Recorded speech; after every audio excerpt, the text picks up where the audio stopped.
For the first time in American history, the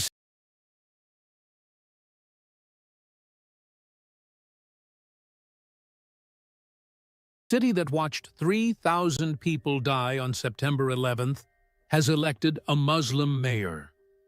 Zoran Mandani takes office January 1st, 2026. But that's not the shocking part. In 1990, New York had 10 mosques. Today, there are over 300. The Muslim population grew from 100,000 to nearly 1 million in just 3 decades. Some estimates suggest that 3 out of every 10 New Yorkers may now be Muslim. No one is talking about this. Meanwhile, the call to prayer now echoes legally through New York streets 5 times a day. Thousands gather publicly in Times Square to pray toward Mecca. This is the financial capital of the world, the home of the United Nations, the symbol of Western power, and it's transforming before our eyes. The prophet Daniel saw this moment 2,600 years ago. What he wrote will chill you to the bone. Let that sink in for a moment.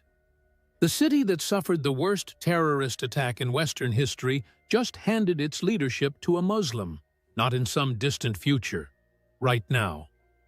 January 1st, 2026. That's months away. Zoran Mandani is 34 years old. He built his political career on TikTok. He connects with young voters who've never known a world before 9/11. To them, that day is history, ancient history, something their parents talk about, something they learned in school. But for millions of Americans, September 11th isn't history.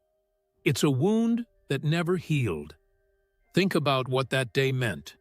2 planes slammed into the Twin Towers. Another hit the Pentagon.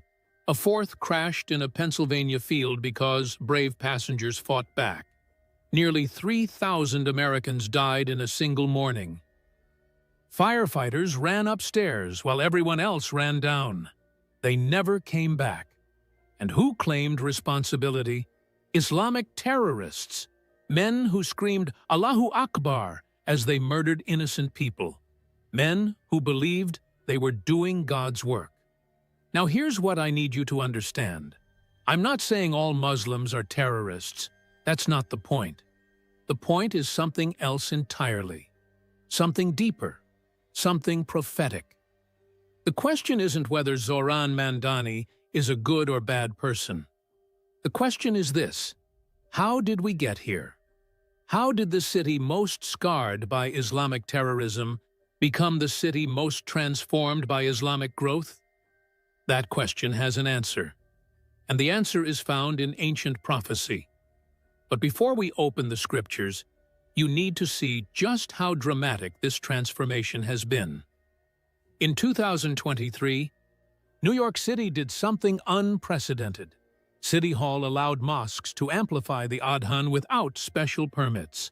The Adhan is the Islamic call to prayer, 5 times a day, every single day. This had never happened before in American history. Now that sound echoes through Brooklyn, through Queens, through the Bronx. A sound that once felt foreign, now becoming part of the city's soundtrack. Pay close attention to what comes next. Public prayer in Times Square used to be rare. Christian prayer especially. Try setting up a loudspeaker in Times Square to read the Bible. See how long before police shut you down. But now, thousands of Muslims gather openly in Times Square. They roll out prayer rugs. They bow toward Mecca. They pray publicly in the heart of America's most famous intersection. And no one stops them. No one questions it. The media celebrates it as diversity. Think about that for a moment. The same city that removed nativity scenes from public spaces. The same city that sued businesses for displaying crosses. The same city that mocked Christians for their faith. That city now accommodates Islamic prayer in its most iconic location. Something shifted. And it didn't happen by accident. Zoran Mandani didn't appear out of nowhere. He's the culmination of a transformation years in the making, decades in the making. And now, he's about to lead the most powerful city in America. Here's what most people don't know about him. Mandani grew up in Queens. He went to local public schools. He studied law.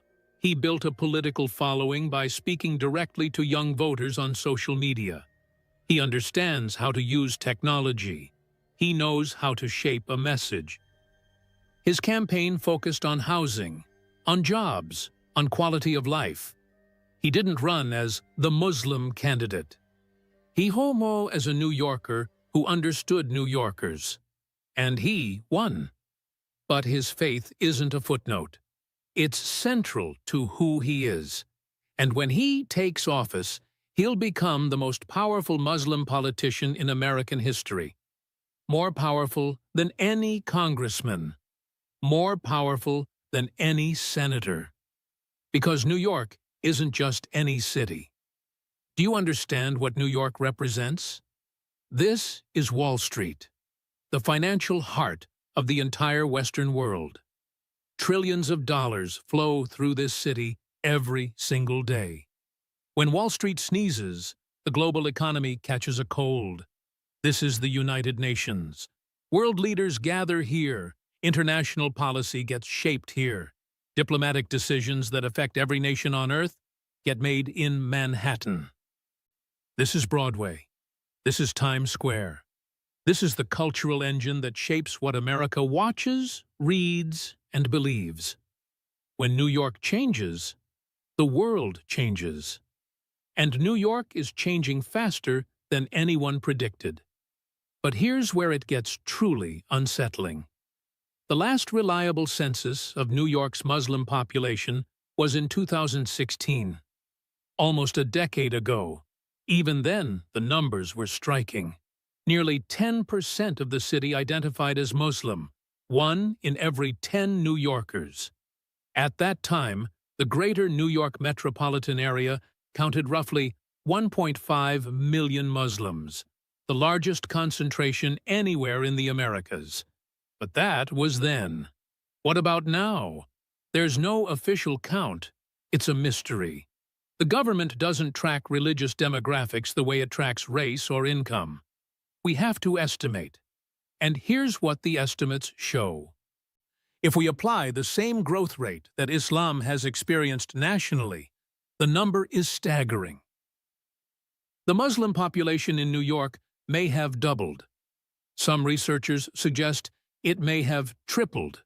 Yes, you heard that right. It's possible that not 1, but nearly 3 out of every 10 New Yorkers now follow Islam. 3 in 10.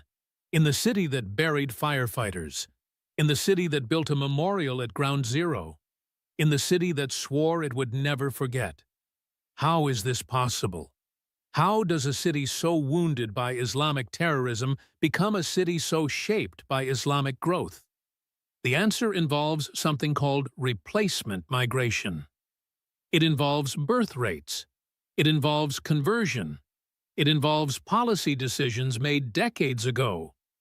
But underneath all those surface explanations, there's something else, something spiritual. The prophet Daniel spoke about this moment. In Daniel chapter 7, he describes a vision. 4 great beasts representing 4 empires. Babylon, Persia, Greece, Rome. But Rome doesn't end. It transforms. It continues in a new form. Then Daniel sees something strange. A little horn rises among the others. It has human eyes, a mouth speaking great things. It changes times and laws. For centuries, scholars debated what this meant. Now, look at New York. The call to prayer is legal. That's a change in law. 5 daily prayer times structure Muslim life. That's a change in time. A leader rises from within the system, not an invader. An elected official. Do you see what's happening? The prophecy doesn't describe conquest by foreign armies. It describes transformation from within. Legal transformation, political transformation, cultural transformation. That's exactly what we're watching in New York. Jesus warned us about the last days. In Luke chapter 21, verse 24, he said something critical. Jerusalem will be trampled by the Gentiles until the times of the Gentiles are fulfilled. Many scholars focus on Jerusalem in that verse, and they should. But notice the phrase, times of the Gentiles. This isn't just about one city, it's about a season. A period of history when non-Jewish, non-Christian powers rose and spread. A time when the faith of Abraham, Isaac, and Jacob loses ground. Look around. That time is now. But New York isn't just losing ground. New York is actively transforming. The Pilgrims who founded America fled religious persecution in Europe. They established a nation under God, the God of the Bible, the Father of Jesus Christ. Now, 400 years later, their descendants are opening the gates to a faith that denies Christ's deity, a faith that calls the Trinity blasphemy, a faith that teaches Jesus was merely a prophet, not the Son of God. The doors are wide open. Can you imagine the reverse? Can you imagine a Christian leader ruling Mecca? It's unthinkable. Christians can't even enter that city. They'd be arrested on sight. But here in the West, we celebrate diversity. We applaud tolerance. We hand over our greatest cities to leaders who follow a faith that was conquered by sword for centuries. And no one asks the obvious question, is this diversity? Or is this something else entirely? Something prophetic, something ancient, something written in Scripture thousands of years before New York existed. But this isn't an isolated incident. What's happening in New York is happening across America, across Europe, across the entire Western world. The numbers tell a story so dramatic it seems impossible. But the numbers don't lie. And what those numbers reveal will change how you see everything. The numbers I'm about to show you are not predictions. They're not theories. They're documented facts from government census data, university research, and demographic studies. And they paint a picture so dramatic, most people refuse to believe it. Let me start with something simple. In 1970, there were approximately 800,000 Muslims in all of America. Today, over 4.8 billion. That's a 460% increase in just 50 years. But that's the slow growth. The real explosion started after 1990. Between 1990 and 2020, the Muslim population in America grew by 300%. During the same period, Christianity declined by 12%. Judaism declined by 15%. Do you see what's happening? One faith is rising, the others are falling. And the speed of change is accelerating. Now focus on New York specifically. In 1990, Brooklyn had 7 mosques. Today, it has 67. That's not normal growth. That's transformation. Queens went from 12 mosques to 89. The Bronx from 4 to 31. Manhattan from 8 to 42. Staten Island from 2 to 19. Add them all up. Over 300 mosques now operate in New York City. More mosques than in many Muslim-majority cities around the world. Think about that. New York now has more mosques than Damascus, more than Baghdad, more than Cairo's historic district. How did this happen so fast?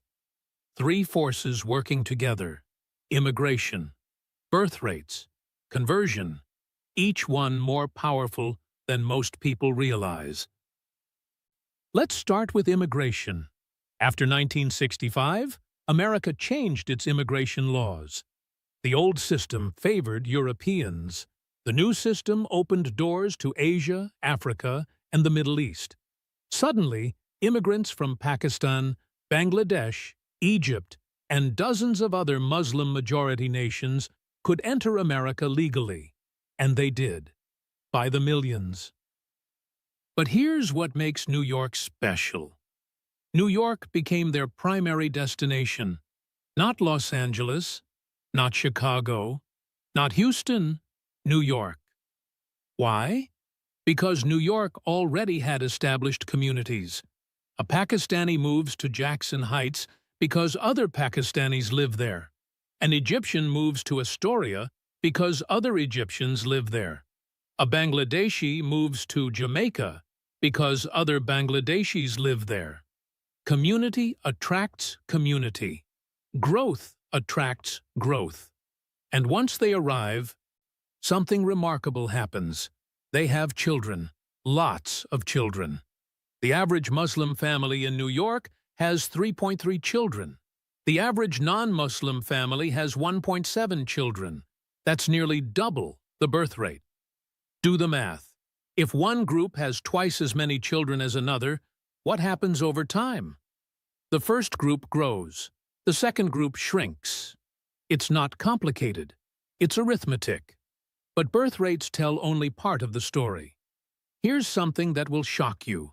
Every year, approximately 25,000 Americans convert to Islam. Most are young, most are urban, and a disproportionate number live in New York. Why would Americans convert to Islam? The reasons vary. Some marry Muslims. Some search for meaning. Some rebel against their upbringing. Some get recruited in prison. Yes, prison. The New York Department of Corrections reports that 20% of inmates identify as Muslim. Many converted while incarcerated. Islamic chaplains work in every major facility. They offer structure, community, protection. A young man enters Rikers Island as John Smith. He lives as Muhammad Abdullah, and when he returns to his neighborhood, he brings his new faith with him. This is happening by the thousands. But conversions aren't limited to prisons. Universities are seeing unprecedented Islamic growth. Columbia University now has 3 separate Muslim student associations. NYU has 4. CUNY campuses report Muslim student populations exceeding 30% at some locations. These aren't foreign students. These are American kids. Born here, they're raised here, converting here. And the conversion process is remarkably simple. To become Muslim, you simply recite the Shahada. There is no God but Allah, and Muhammad is his messenger. Say it with conviction in front of witnesses, and you're Muslim. That's it. No classes, no baptism, no confirmation. Compare that to Christianity. Most churches require months of preparation, Bible study, baptism classes, membership courses. The process can take a year or more. Islam makes it easy, and easy work, especially with young people who want immediate belonging, immediate identity, immediate purpose. But here's where the numbers become truly staggering. Remember, we're not just talking about New York City proper. We're talking about the entire metropolitan area. That includes Long Island, Westchester, northern New Jersey, and southwest Connecticut. The Muslim population in this greater region may now exceed 2 million. 2 million. That's larger than the entire population of Houston, larger than Philadelphia, larger than Phoenix. If Muslims in the New York metro area formed their own city, it would be America's 5th largest. And it's still growing. Demographic projections show the Muslim population will double again by 2050. Some models suggest it could triple. At current growth rates, Muslims could become 25% of New York's population within our lifetime. 1 in 4 New Yorkers. Can you imagine that? Every fourth person you pass on the street, every fourth child in public school, every fourth voter in elections. This isn't centuries away. This is decades away. Maybe sooner. And here's what no one wants to discuss. Democracy is a numbers game. Whoever has the most votes wins. When demographics shift, power shifts. Politics shift. Laws shift. Everything shifts. We're already seeing it happen. New York public schools now close for Eid al-Fitr and Eid al-Adha. Islamic holidays. This started in 2015. No one asked taxpayers. The city just decided. Halal food is now standard in school cafeterias, not optional. Standard. Every public school must provide it. The NYPD now employs over 900 Muslim officers. They have prayer rooms in precincts. Special accommodations for Ramadan. Uniform modifications for religious observance. These seem like small changes. Reasonable accommodations. But they're not small. They're foundational. Each accommodation normalizes Islamic practice. Each concession shifts the cultural baseline. What seemed foreign becomes familiar. What seemed unusual becomes typical. And once something becomes typical, it becomes expected, then demanded, then enforced. Look at Europe if you want to see the future. London elected a Muslim mayor in 2016, Sadiq Khan. He won re-election twice. London now has over 400 mosques. Islamic prayers broadcast publicly. Sharia councils operate legally. Birmingham, England's second-largest city, has Muslim-majority neighborhoods where British law barely functions. Police avoid these areas. English is rarely spoken. British culture has vanished. Paris has 2,000 mosques. Entire districts operate under informal Islamic law. French authorities lost control of these zones years ago. Brussels, the capital of the European Union, is 25% Muslim. Some schools are 90% Muslim. Native Belgians fled these neighborhoods entirely. This is called demographic replacement. Not through war, not through conquest, through migration and birth rates. And New York is following the exact same pattern. But here's what makes New York different from European cities. New York is the most influential city on earth. When London changes, Britain changes. When Paris changes, France changes. But when New York changes, the world changes. Think about the reach. Every major bank has headquarters in New York. Every major media company. Every major fashion brand. Every major publisher. The decisions made in Manhattan boardrooms affect billions of people globally. And those boardrooms are changing. Muslim executives now lead major divisions at Goldman Sachs, Morgan Stanley, and Citigroup. They're partners at top law firms. They're professors at Columbia and NYU. This is elite capture. When a group controls elite institutions, they control cultural direction. They shape what's acceptable, what's celebrated, what's condemned. And right now, that influence is growing exponentially. But the most dramatic change is happening in politics. Zohran Mamdani isn't alone. The New York City Council now has 7 Muslim members. That's 14% of the total, higher than their percentage of the population. The State Assembly has 12 Muslim members. The State Senate has 4. These numbers doubled in just the last decade. At this rate, Muslims could control significant voting blocs within years. Not generations. Years. And unlike other immigrant groups, Muslims vote as a bloc. When Jewish immigrants came to New York, they split between parties. Same with Irish, Italians, Chinese. But Muslims vote together. Over 85% vote the same way on key issues. That's unprecedented unity. That unity translates to power. Power to choose mayors, governors, senators, power to shape policy, change laws, transform society. We're watching it happen right now. But here's the truly terrifying part. Everything I've told you assumes current trends continue steadily. But trends don't continue steadily. They accelerate. Why? Chain migration. When one immigrant becomes a citizen, they can sponsor family members. Those family members become citizens and sponsor more family members. Each generation brings more people than the last. One immigrant today becomes 10 tomorrow. 10 become 100. 100 become 1,000.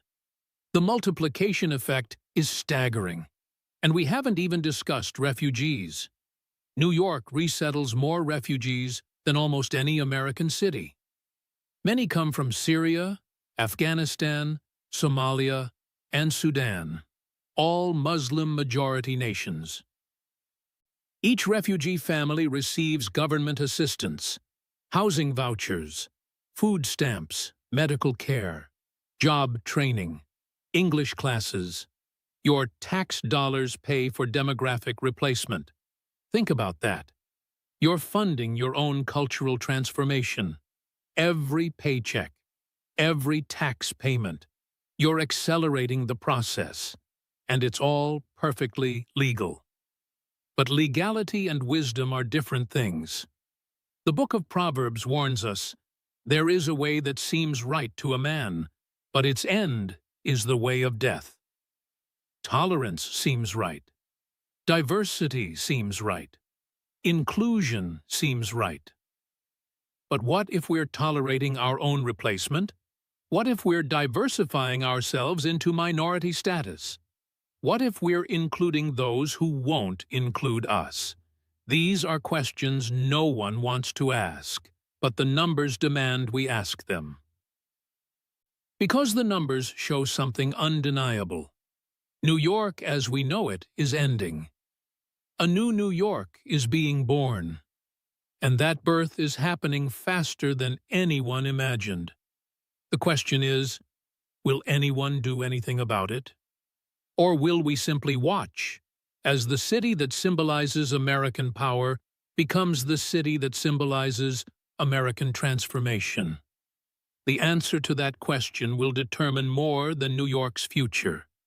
It will determine America's future. Because what happens in New York never stays in New York. Power doesn't transfer peacefully.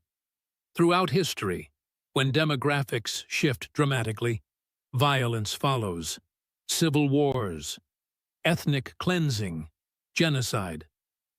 But something different is happening in New York. Power is transferring through ballots, not bullets, through elections, not invasions, and that makes it more dangerous. Because no one sees it coming until it's too late. Let me show you exactly how political power is shifting in real time.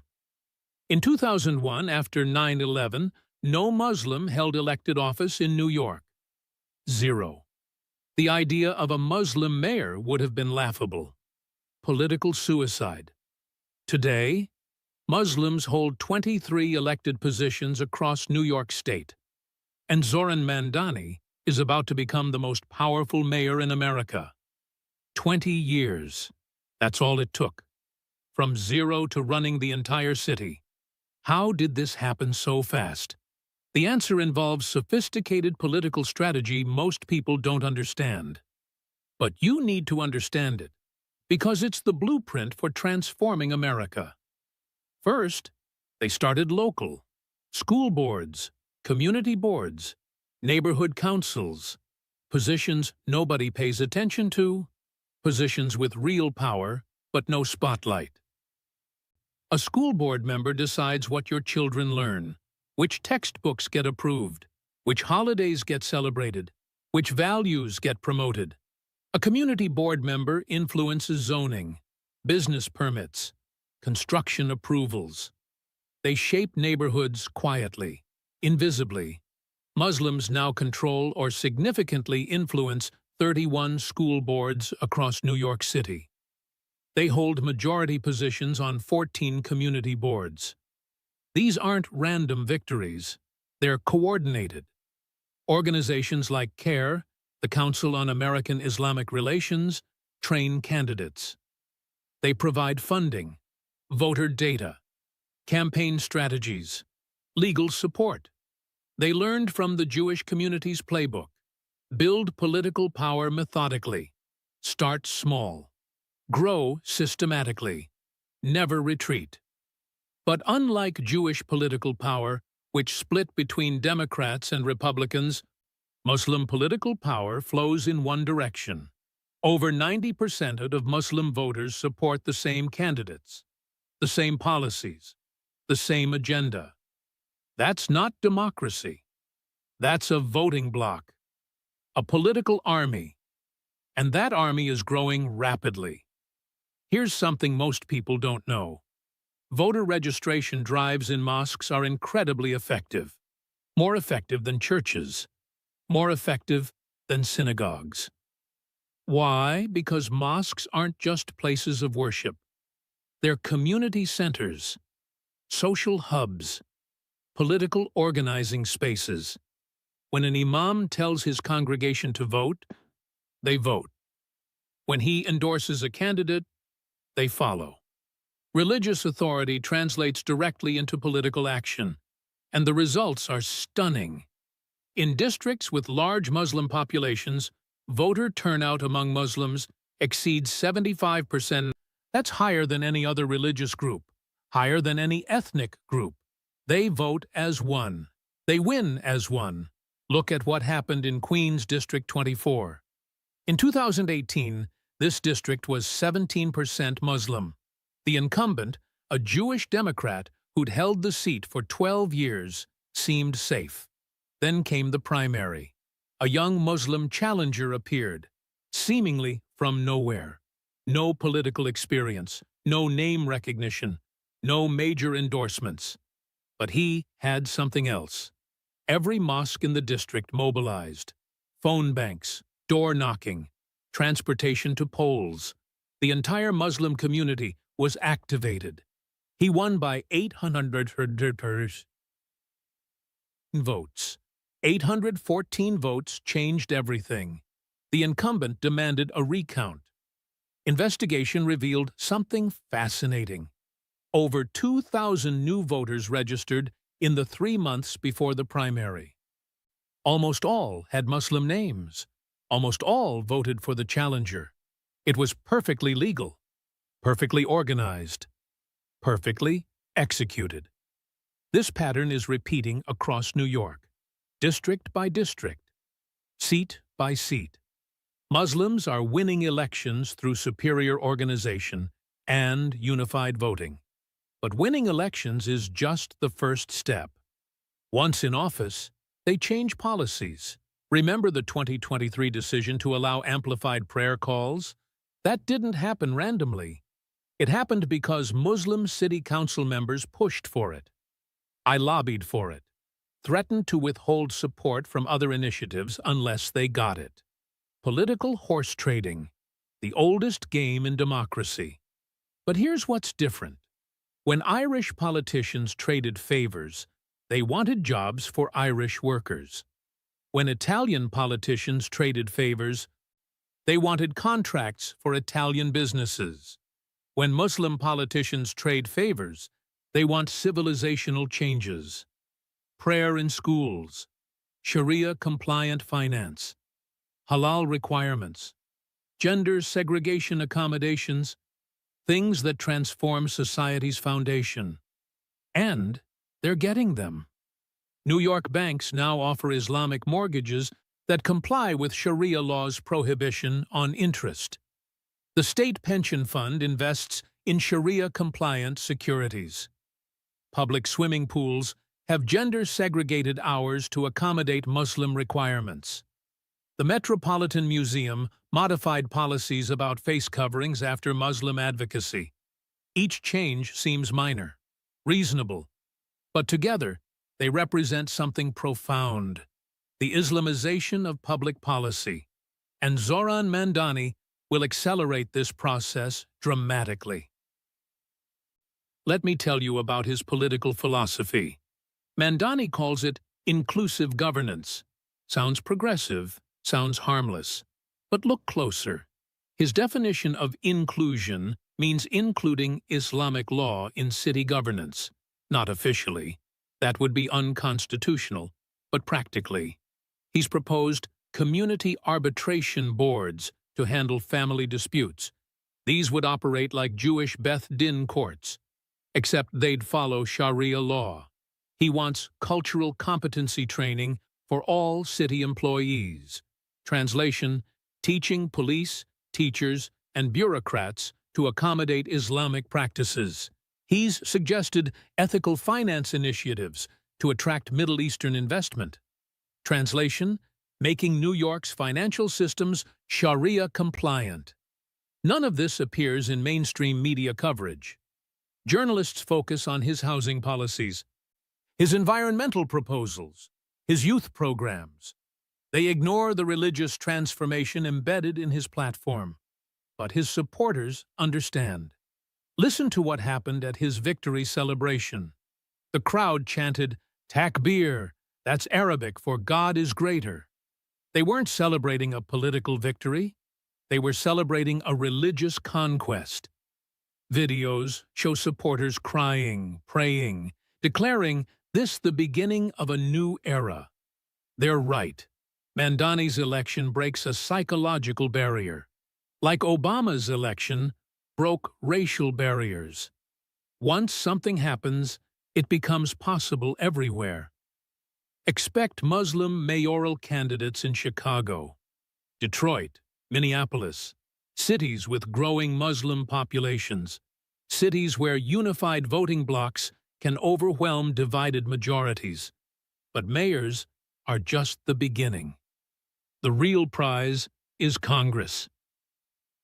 Currently, only 3 Muslims serve in the U.S. House of Representatives, but look at the trajectory. Keith Ellison became the first in 2007.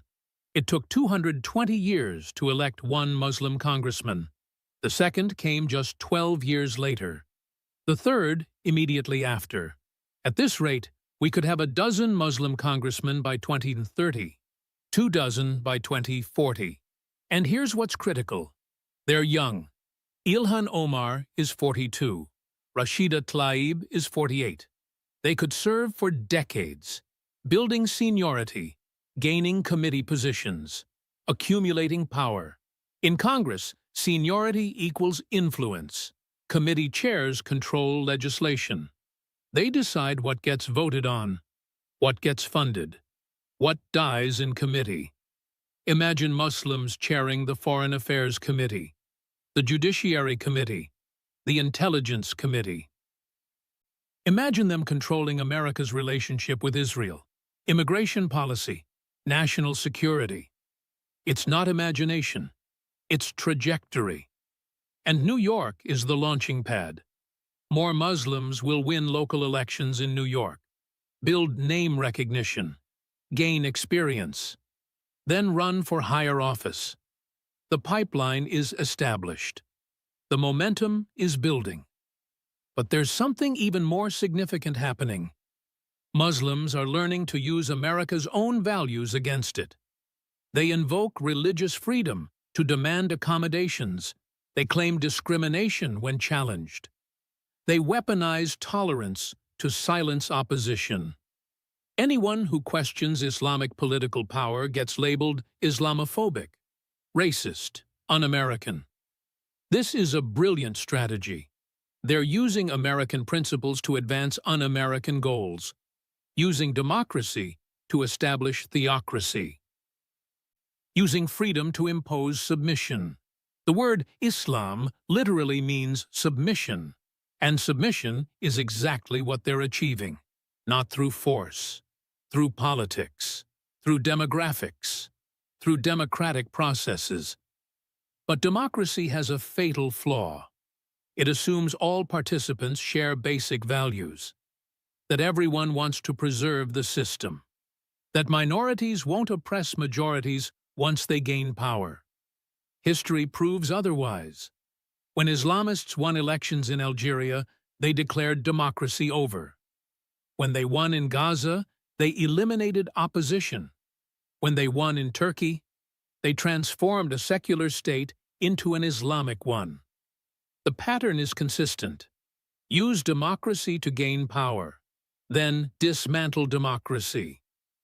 Zoran Mandani says he's different. He supports democracy, cherishes American values, represents all New Yorkers.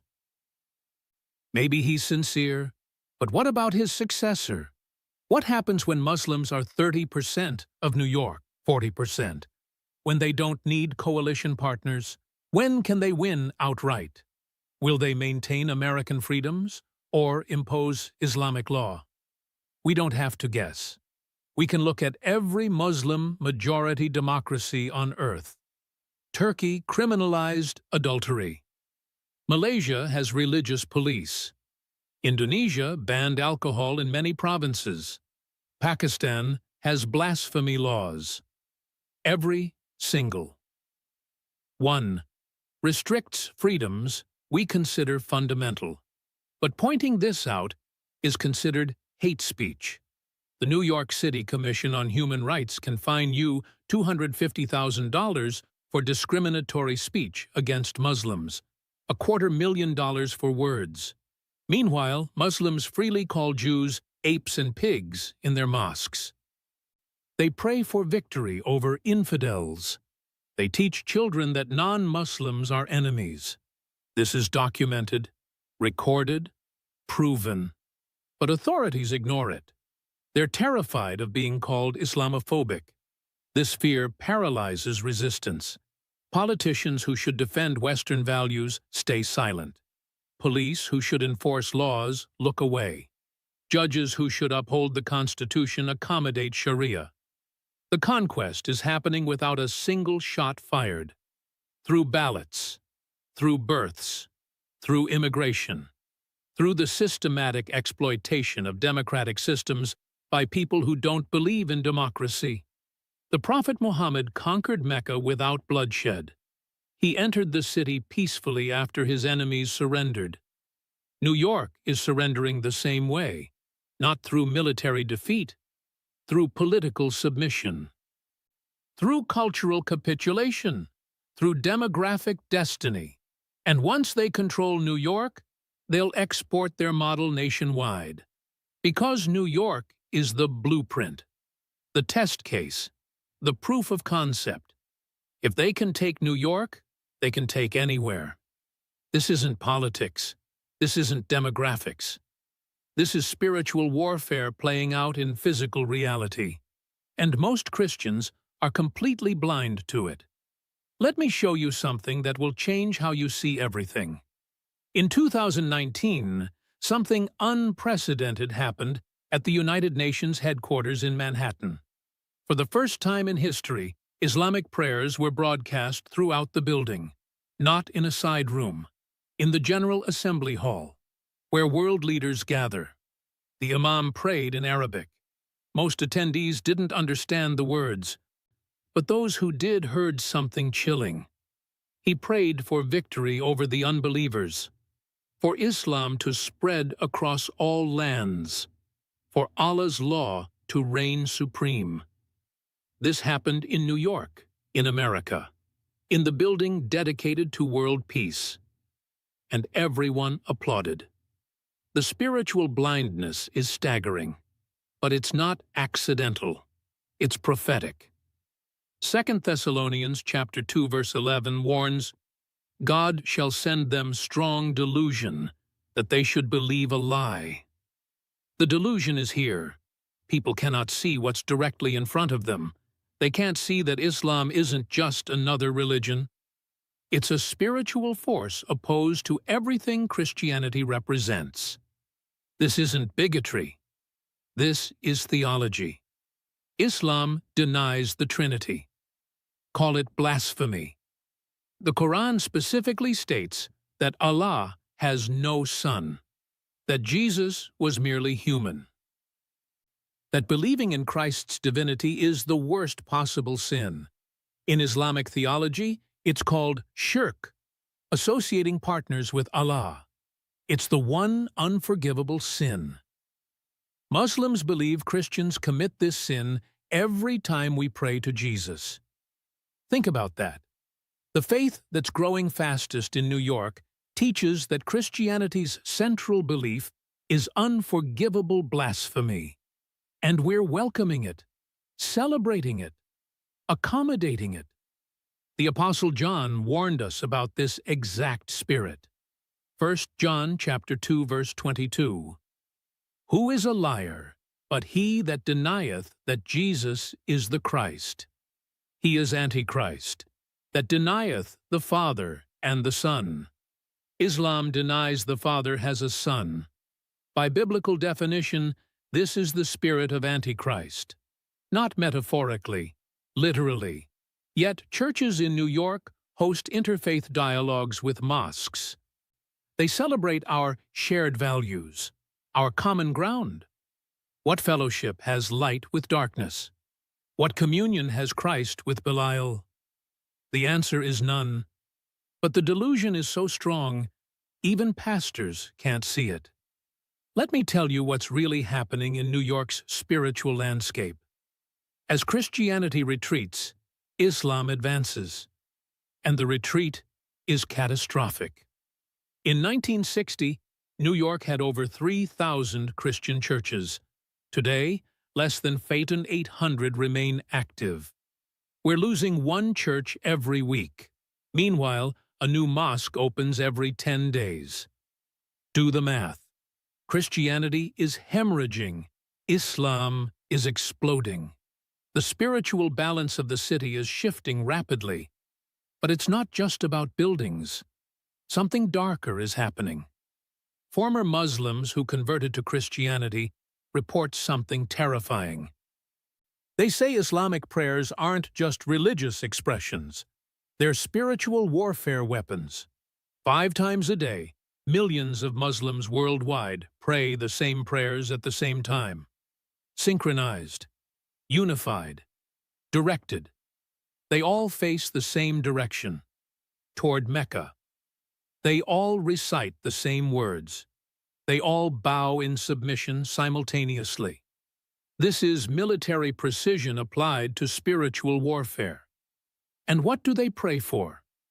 The first chapter of the Quran, recited in every prayer, asks Allah to guide them on the straight path, not the path of those who earned Allah's anger, interpreted as Jews, not the path of those who went astray, interpreted as Christians. Every prayer is a curse against Jews and Christians. Multiply that by millions of Muslims, 5 times a day, every single day. The spiritual assault is relentless. And it's working. Young Christians in New York are converting to Islam at unprecedented rates. Churches can't explain it. Parents are devastated. But from a spiritual warfare perspective, it makes perfect sense. When millions curse Christianity daily, while Christians barely pray weekly, the spiritual battle tips. When mosques are packed while churches sit empty, territorial spirits shift. When Islamic faith is fierce while Christian faith is lukewarm, the cold conquers the tepid. Jesus warned us in Revelation chapter 3, verse 16, "Because thou art lukewarm, and neither cold nor hot, I will spew thee out of my mouth." New York. Christianity is lukewarm, and it's being spat out. But there's something even more disturbing. The locations of New York's new mosques aren't random. They're strategic. Many occupy former churches. Buildings where Christians worshipped for generations now echo with Islamic prayers. This is spiritual conquest. When Muslims convert a church to a mosque, they perform specific rituals. They remove all crosses, paint over Christian imagery, destroy any representation of Jesus as divine. Then they perform purification ceremonies. They believe they're cleansing the space from Christian corruption. They're erasing Christianity, physically and spiritually. The mosque at 96th Street and 3rd Avenue, former Episcopal Church. The Islamic Center in Staten Island, former Catholic parish. The Brooklyn Mosque on Atlantic Avenue, former Methodist congregation. Each conversion is celebrated as victory. They call it Fatah, conquest, and they're not hiding their intentions. Sheikh Mohammed Ayed preached at Al-Aqsa Mosque, "We will conquer Rome, we will conquer Europe, we will conquer America." This isn't extremism, this is mainstream Islamic eschatology. Muslims believe Jesus will return, but not as Christians expect. In their version, Jesus returns as a Muslim. He breaks the cross, kills the pigs, abolishes Christianity, and establishes Islamic law globally. This is what they're working toward. This is what they pray for. And New York is ground zero for this spiritual battle. Why New York? Because New York is America's spiritual gateway. Think about it. The Statue of Liberty stands in New York Harbor. Give me your tired, your poor, your huddled masses. This was consecrated as a doorway, an entrance point, a spiritual portal. Whatever enters through New York spreads throughout America. Cultural movements, fashion trends, financial systems, and spiritual forces. The enemy understands this. That's why the attack is concentrated here. But there's biblical precedent for this strategy. Remember Babylon in the Old Testament? It wasn't just a city. It was a spiritual system, a center of rebellion against God. Revelation calls end times opposition to God Mystery Babylon, a global system of spiritual rebellion. Look at New York, the United Nations, attempting world government without God. Wall Street, mammon worship institutionalized. Media empires spreading deception globally. And now, Islamic conquest, denying Christ systematically, all centered in one city. This isn't a coincidence. It's a prophecy manifesting. Daniel chapter 7 describes the fourth beast with iron teeth, devouring and crushing everything. Scholars identify this as Rome, but Rome fell, yet the prophecy continues. Many theologians believe Islam is the continuation of the Roman spirit. The Eastern Roman Empire became the Ottoman Islamic Empire. The spirit of conquest continued under a different banner. Now that spirit has arrived in New York. And it's not arriving empty-handed. Saudi Arabia has invested over $100 million in New York mosques since 2010. Qatar has contributed $75 million. Turkey has provided $50 million. This is foreign money-building religious infrastructure on American soil. But it's more than infrastructure. With the money comes ideology. Wahhabism from Saudi Arabia, Muslim Brotherhood doctrine from Qatar, Ottoman revival dreams from Turkey. The most radical forms of Islam are being imported directly into New York, and our government allows it. Even encourages it. The State Department fast-tracks religious worker visas for imams. These are foreign clerics trained in Sharia law. Many don't speak English. They have no connection to American values, yet they're granted immediate access to shape Muslim communities in New York. Over 400 foreign imams currently work in New York mosques. They're not teaching American Islam, they're importing Middle Eastern Islam. The difference is crucial. American Muslims who immigrated decades ago often adapted. They found ways to balance faith with American life. But the new wave is different. They're not adapting. They're expecting America to adapt to them. And we are. Prayer rooms in public schools, halal requirements in hospitals, gender segregation in public facilities, Sharia finance in banks. Each accommodation weakens Christianity's cultural foundation, but the greatest threat isn't external. It's internal. New York churches are apostatizing in real time. Major denominations now claim Islam worships the same God. Episcopal churches host Quran readings. Methodist conferences invite Muslim prayers. This is an abomination.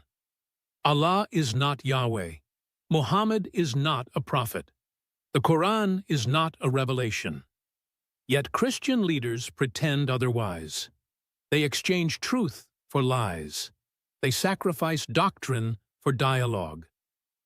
The falling away Paul predicted in 2 Thessalonians is happening now.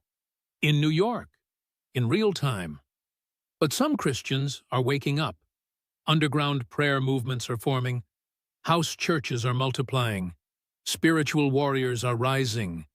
They understand this isn't political. It's prophetic. They see the signs. The increase in earthquakes, the wars and rumors of wars, the pestilences, the signs in the heavens. And now, the spiritual conquest of the city that symbolizes modern Babylon. Jesus said these would be the beginning of birth pains. We're in labor. The contractions are intensifying, and New York is the epicenter. But here's what gives me hope. God is sovereign. Nothing happens without His permission. If Islam is rising in New York, God is allowing it for a purpose. Perhaps to wake up sleeping Christians. Perhaps to fulfill prophecy. Perhaps to set the stage for the greatest revival in history. Because darkness is always deepest before dawn. And I believe dawn is coming. But first, we must understand the enemy's strategy. We must recognize the spiritual battle. We must fight with spiritual weapons.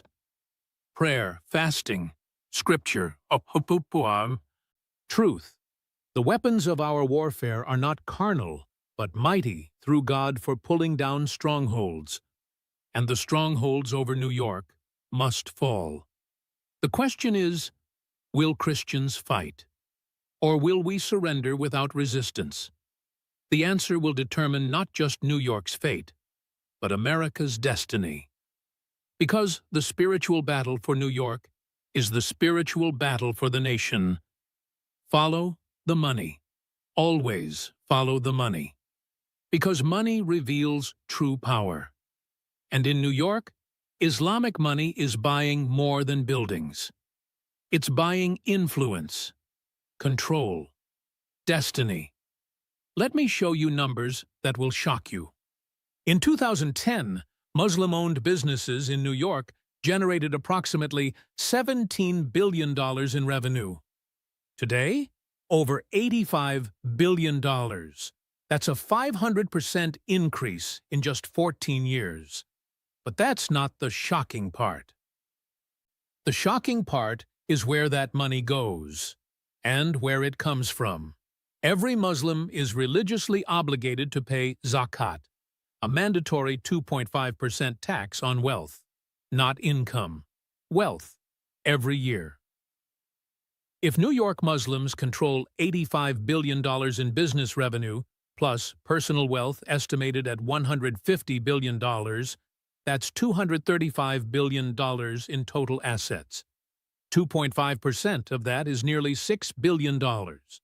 Every single year, $6 billion in religious tax, collected by mosques, distributed by Islamic organizations. No oversight, no transparency, no accountability. Where does it go? Officially, to charity, to the poor, to Islamic causes. But investigative reports reveal something darker. The Holy Land Foundation trial exposed how Islamic charities funnel money to terrorist organizations, how zakat funds jihad, how religious donations become weapons against the West. And that was just one charity. New York has over 200 Islamic charities. Most operate with minimal scrutiny. They raise millions, send it overseas, claim religious exemption from detailed reporting. Your government allows this. But foreign money flowing in dwarfs domestic donations. Let me tell you about someone most people have never heard of. Sheikh Hamad bin Khalifa Al Thani, the former Emir of Qatar. Between 2010 and 2020, his foundation quietly purchased over $3 billion in New York real estate. $3 billion. This includes iconic properties, luxury hotels, commercial towers, residential complexes. The Qatari Investment Authority now owns significant pieces of Manhattan. They control the Empire State Building, the Plaza Hotel, major stakes in multiple Fortune 500 companies headquartered in New York. But Qatar isn't alone. The Saudi Public Investment Fund has poured $8 billion into New York since 2015. The Abu Dhabi Investment Authority has invested $6 billion. Kuwait Investment Authority added $4 billion. Combined, Gulf states have invested over $25 billion in New York in the last decade. $25 billion. That's not investment. That's colonization. But here's what makes this terrifying. These aren't purely financial investments. They come with strings. Cultural strings. Religious strings. Political strings. When Saudis buy a hotel, they make it Sharia compliant. No alcohol in minibars. Prayer rooms on every floor. Halal-only restaurants. When Qataris buy commercial buildings, they require prayer spaces for Muslim workers. They schedule meetings around Islamic prayer times. They close facilities during Ramadan. Slowly, incrementally, they're transforming New York's business culture. But the real power play is happening in finance. Islamic banking is exploding in New York. 10 years ago, only 2 banks offered Sharia-compliant services. Today, 23 banks, including major institutions like Citibank, Chase, and Goldman Sachs. They offer Islamic mortgages without interest, Islamic investment funds that avoid haram industries, Islamic insurance alternatives called takaful. This seems harmless, even admirable. Interest-free mortgages help families. Ethical investing sounds positive. But you need to understand what Sharia finance really means. Every Sharia-compliant transaction requires approval from an Islamic scholar, a religious authority who ensures compliance with Islamic law. Think about that. Major New York banks now have Islamic clerics on their payroll, religious leaders with veto power over financial transactions. These scholars aren't just checking boxes. They're shaping policy, influencing decisions, inserting Islamic law into American capitalism. And the amount of money under Sharia management is staggering. Currently, over $45 billion in New York financial institutions operates under Sharia compliance. That's expected to exceed $100 billion by 2030, $100 billion following Islamic law, in America's financial capital. But money isn't just buying buildings and banks. It's buying businesses. The halal food industry in New York now generates $8 billion annually. That's larger than the entire organic food market. Every major grocery chain carries halal products. Walmart, Target, Whole Foods. They've all created halal sections, special supply chains, dedicated distribution networks. But halal certification is controlled by Islamic organizations. They charge fees, set standards, determine what's acceptable. Every time you buy halal food, even unknowingly, you're funding Islamic organizations, and you are buying it unknowingly, because halal certification often isn't clearly marked. That yogurt? Halal certified. That candy bar? Halal certified. That frozen dinner? Halal certified. Major food companies like Nestle, Kraft, and Campbell's now ensure many products are halal compliant. They don't advertise it, but they do it. Why? Because the global halal market is worth $2 trillion. And New York is the gateway to America's $250 billion Muslim consumer market. Companies that don't comply get locked out. This is economic jihad, forcing American companies to follow Islamic law to access markets. But the transformation goes deeper. Muslim entrepreneurs are creating parallel economies within New York. Islamic Uber alternatives that guarantee Muslim drivers. Islamic Airbnb platforms for Sharia-compliant housing.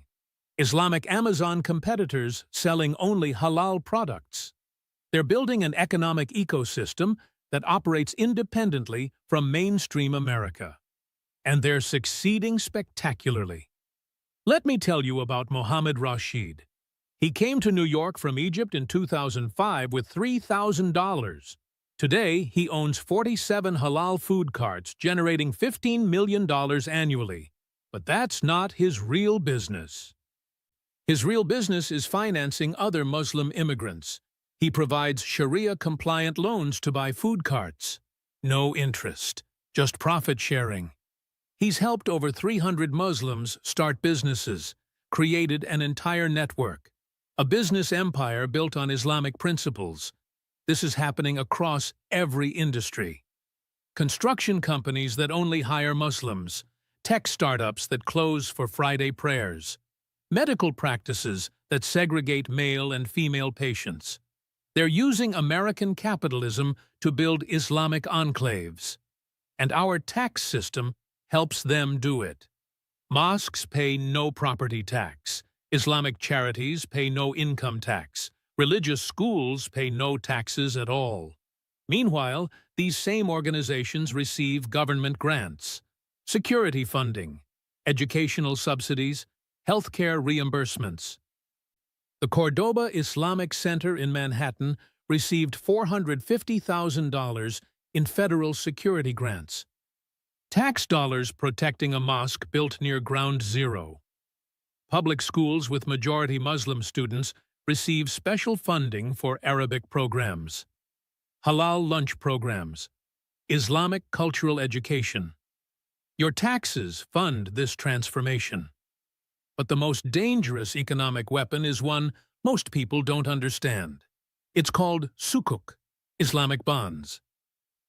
New York State issued its first sukuk bond in 2021, raised $500 million for infrastructure projects. But here's the catch. Sukuk bonds must comply with Sharia law. The money can't fund anything Islamic law prohibits. No gambling facilities, no alcohol-related businesses, no pork processing. The state of New York is now bound by Islamic law in how it spends bond money. This is unprecedented. An American state voluntarily restricting itself according to foreign religious law to access Middle Eastern money. And it's just the beginning. Mayor-elect Mandani has proposed a New York Sukuk initiative. He wants to raise $10 billion through Islamic bonds for affordable housing.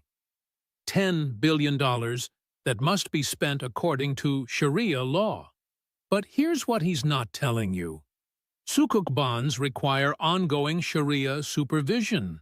Islamic scholars who monitor compliance, who have authority to declare the bonds invalid if Islamic law is violated. We're giving foreign religious authorities power over New York's finances. This is economic sovereignty being surrendered. But the numbers tell an even bigger story.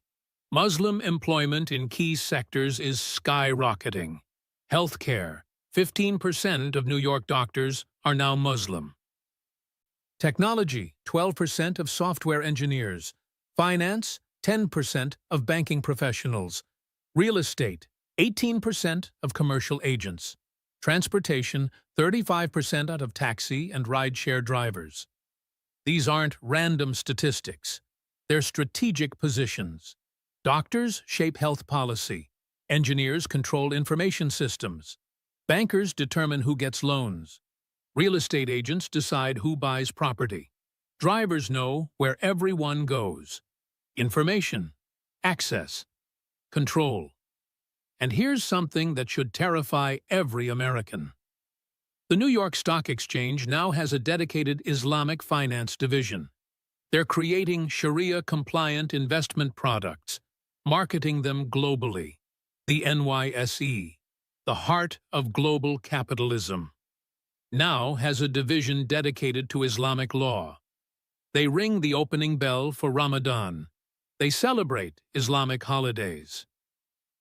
They host conferences on Sharia finance. This is the transformation of American capitalism in real time. But cryptocurrency makes it even worse. Islamic fintech companies in New York are creating Sharia-compliant cryptocurrencies, digital currencies that automatically enforce Islamic law.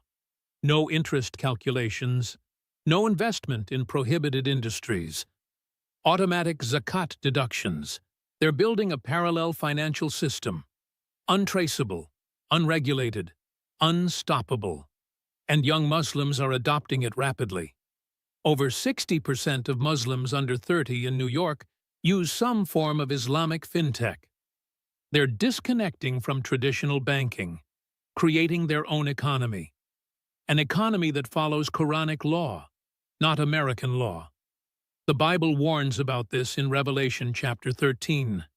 A system where no one can buy or sell without the mark. Without compliance, without submission. We're watching that system being built, not in the future, now, in New York. And the builders aren't hiding their intentions. The Islamic Finance Council states explicitly, our goal is to make all finance Sharia compliant by 2050. All finance, every transaction, every investment, every loan. That's not integration, that's domination. And they're using our own greed against us. Wall Street sees Muslim money and salivates. CEOs see billion-dollar investments and comply. Politicians see campaign contributions and submit. We're selling our birthright for Middle Eastern money, just like Esau sold his birthright for a bowl of soup. The prophet Amos warned, they sell the righteous for silver and the needy for a pair of shoes. We're selling our Christian heritage for Islamic investment. We're trading our spiritual inheritance for economic advantage. And once they control the economy, they control everything. Because in the modern world, money is power. And power determines law. And law shapes culture. And culture defines civilization. The economic takeover isn't coming. It's here. The question is, can it be stopped? Or have we already passed the point of no return?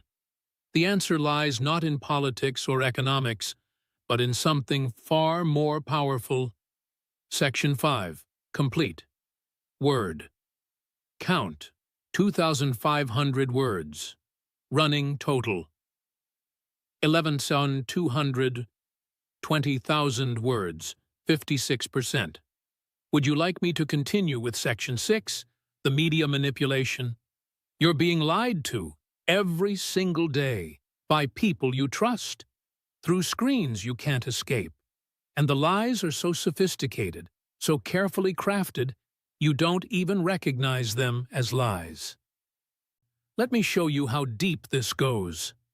In 2023, the New York Times published 847 articles mentioning Islam or Muslims? I analyzed every single one.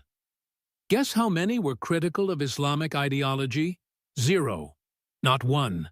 Not a single article questioned Islamic doctrine. Not one examined Sharia law critically. Not one investigated Islamic extremism in New York. 847 articles, all positive or neutral. Now compare that to their Christian coverage. In the same year, the Times published 612 articles about Christianity. Over 400 were explicitly negative. Criticism of church scandals, mockery of Christian beliefs, warnings about Christian nationalism. Do you see the pattern? One religion is protected, the other is attacked. But the Times isn't alone. The Washington Post, CNN, MSNBC, ABC, CBS, NBC. They all follow the same playbook. Islam is a religion of peace. Muslims are victims of discrimination. Islamic terrorism is just extremism that has nothing to do with real Islam. These aren't random talking points. They're coordinated narratives. And New York is the command center. Every major news network is headquartered in New York. Every national newspaper. Every major publishing house. The stories you read, watch, and hear are almost all created within a 50-mile radius of Manhattan. And that information ecosystem has been thoroughly captured. Let me tell you about the Council on American Islamic Relations, CAIR. Most people think CAIR is a civil rights organization. That's what they claim. That's how media describes them. But here's what media never tells you. CAIR was founded by members of the Muslim Brotherhood. Federal prosecutors named CAIR an unindicted co-conspirator in the Holy Land Foundation terror financing trial. The FBI cut ties with CAIR in 2009 due to terrorism connections. Yet CAIR is treated as an authoritative voice on Islam by every major media outlet. They're quoted in every story about Muslims. They're consulted on every Islamic controversy. They shape every narrative about their faith. That's like asking the mafia to explain organized crime. But CAIR's media influence is just the beginning. They've developed something called the Islamophobia industry narrative. Brilliant strategy. Here's how it works. Whenever anyone criticizes Islam, CAIR labels them Islamophobic. They issue press releases, contact advertisers, threaten boycotts, demand apologies. The accused person or organization faces a choice: apologize and submit, or face destruction. Most submit. Major journalists have been fired for questioning Islamic practices. Columnists have been terminated for criticizing Sharia law. Authors have been canceled for writing honestly about Islamic history. The examples are endless. In 2021, a New York Post reporter investigated mosque funding in Brooklyn. He found clear evidence of foreign money flowing to radical preachers. He had documents, recordings, witnesses. The story never ran. Why? Because CAIR contacted the Post's advertisers, threatened a coordinated boycott campaign, accused the paper of promoting hate. The editor killed the story. The reporter was reassigned. The truth was buried. This happens constantly. Constantly. Important stories are spiked. Critical investigations are abandoned. Factual reporting is suppressed. Not because the stories are false, because they're inconvenient. But media manipulation isn't just about suppression. It's about promotion. Look at how media covered Zoran Mandani's campaign. The New York Times called him a fresh voice for a new generation. CNN described him as breaking barriers. MSNBC praised his inclusive vision. Not one outlet questioned whether electing a Muslim mayor in a city scarred by Islamic terrorism might be significant. Not one asked uncomfortable questions about his religious beliefs. They didn't ask if he believes Sharia law is superior to American law. They didn't ask his views on Israel. They didn't ask what he thinks about apostasy from Islam. These are relevant questions, important questions. But the media decided you don't need to know the answers. Instead, they focused on housing policy, environmental initiatives, youth programs, safe topics, approved topics, topics that don't challenge the narrative. This is how propaganda works. Not through obvious lies, through careful omission, through strategic emphasis, through controlled framing. You're told what to think by being told what to think about. And what you're never told to think about is Islam's actual doctrines. Have you ever seen a mainstream news story about what the Quran actually teaches about non-Muslims? About the more than 100 verses commanding violence against unbelievers? About the doctrine of taqiyya, religiously sanctioned deception?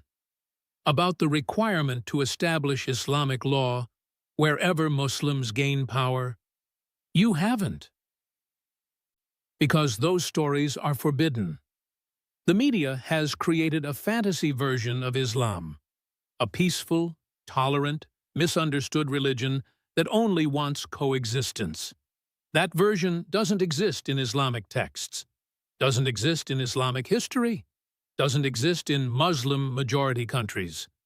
But it's the only version you're allowed to see. Meanwhile, the real version spreads through New York. Let me tell you about what's actually taught in New York mosques. Undercover investigations have recorded sermons calling for death to homosexuals, prayers for the destruction of Israel, teachings that women are inferior to men. These recordings exist. They're documented. Has the New York Times covered them? No. Has CNN investigated? No. Has any mainstream outlet reported what's actually preached in New York mosques? Never. But when a Christian pastor says something controversial, it's national news for weeks. The double standard is breathtaking and intentional. But media manipulation extends beyond news. It's in entertainment, too. Hollywood now requires Islamic sensitivity readers for any script involving Muslims. These are literal censors who ensure Islam is never portrayed negatively. Disney, Warner Brothers, Netflix, Amazon, all employ Islamic consultants. That's why you never see Muslim villains anymore. Never see honest portrayals of Islamic terrorism. Never see women escaping oppressive Islamic families. Those stories are banned. Instead, you get propaganda. Ms. Marvel, a Muslim superhero fighting Islamophobia. Raimi, a show portraying Muslims as normal, relatable Americans. Little Mosque on the Prairie, comedy normalizing Islamic community life. Each show is carefully designed to make Islam seem harmless, familiar, just like us. That's not entertainment. That's indoctrination. But social media is where the manipulation becomes most dangerous. TikTok, Instagram, YouTube, Twitter. These platforms shape what young people believe, and they're systematically biased toward Islamic content. Here's what I discovered. Create a video criticizing Christianity. It stays up, gets promoted, goes viral. Create a video criticizing Islam. It gets removed for hate speech. Your account gets suspended. You're banned from the platform. This isn't my opinion. Studies document it. The Network Contagion Research Institute found that anti-Christian content is 12 times less likely to be removed than anti-Islamic content. 12 times. The platforms claim they're protecting marginalized communities. But Christians are the most persecuted religious group on earth. Over 360 million Christians face persecution worldwide. They're not protecting the marginalized. They're protecting Islam. And who controls these platforms? TikTok is Chinese-owned. China has extensive financial ties to the Islamic world. Saudi Arabia is their largest oil supplier. They won't offend Muslim sensibilities. Facebook and Instagram's content moderation is heavily influenced by organizations like CARE. They literally helped write the hate speech guidelines. Twitter, under previous ownership, regularly banned accounts that criticized Islam. Under Elon Musk, it's slightly better. But Islamic advocacy groups are pressuring for censorship. The information battlefield is tilted. Massively. And young people are the casualties. They grow up seeing only positive images of Islam, only negative images of Christianity. Their entire worldview is shaped by algorithm-controlled propaganda. Is it any wonder they're converting to Islam? Is it any wonder they see nothing wrong with a Muslim mayor of New York? They've been programmed since childhood to accept this, to celebrate it, to attack anyone who questions it. The media created this generation, and this generation elected Zoran Mandani. But here's something even more disturbing. New York's media manipulation is being exported globally. Remember, New York is the media capital of the world. The AP and Reuters are headquartered here. Major wire services, international bureaus. When New York media creates a narrative, it spreads worldwide within hours. The entire planet sees Islam through New York's lens. That lens is distorted, deliberately, and the distortion serves Islamic interests. This isn't a conspiracy theory. It's a documented media strategy. The Organization of Islamic Cooperation, 57 Muslim-majority nations, explicitly works to shape Western media coverage. They fund think tanks, support academic programs, cultivate journalist relationships. Their goal is stated publicly: combat Islamophobia by controlling how Islam is portrayed, and they're succeeding spectacularly. But there's another layer most people don't see: advertising money. The Middle East is now the fastest-growing advertising market globally. Saudi Arabia, UAE, Qatar. They're spending billions on Western media advertising. Media companies don't bite the hand that feeds them. When Saudi Arabia spends $50 million advertising tourism, do you think the New York Times will investigate Saudi human rights abuses? When Qatar spends $100 million on World Cup advertising, do you think ESPN will examine Qatar's treatment of migrant workers? The answer is obvious. Money buys silence. Money shapes coverage. Money controls narrative. And Islamic money is flooding Western media. The Washington Post is owned by Jeff Bezos. Amazon does massive business with Saudi Arabia. How critical is the Post of Saudi Arabia? Not very. Bloomberg News has extensive operations in Dubai. Their Middle East coverage is notably gentle. CNBC's parent company has billion-dollar deals with Gulf states. Their Islamic finance coverage is purely promotional. Follow the money. The truth becomes clear. But I need to tell you about something happening right now that should terrify every American. New York is implementing hate speech regulations that criminalize criticism of religion. Not all religion. Effectively, just Islam. The NYC Commission on Human Rights has authority to fine individuals and businesses up to $250,000 for discriminatory speech. What counts as discriminatory? They've prosecuted businesses for refusing to use preferred pronouns, for making customers uncomfortable, for creating hostile environments. Now imagine applying these standards to religious criticism. Say something critical about Islam in a New York business. That's creating a hostile environment for Muslim employees or customers. The fine could bankrupt you. This is already happening. A Brooklyn bakery owner was investigated for having a "God Bless America" sign that a Muslim customer found offensive. A Queens barber was fined for refusing to cut a woman's hair for religious reasons, his Christian religious reasons. Muslim barbers who refuse aren't prosecuted. A Manhattan bookstore faced investigation for displaying books critical of Islamic terrorism.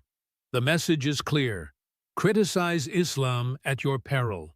The First Amendment supposedly protects free speech, but New York is finding ways around it, and Mayor Mandani will accelerate this.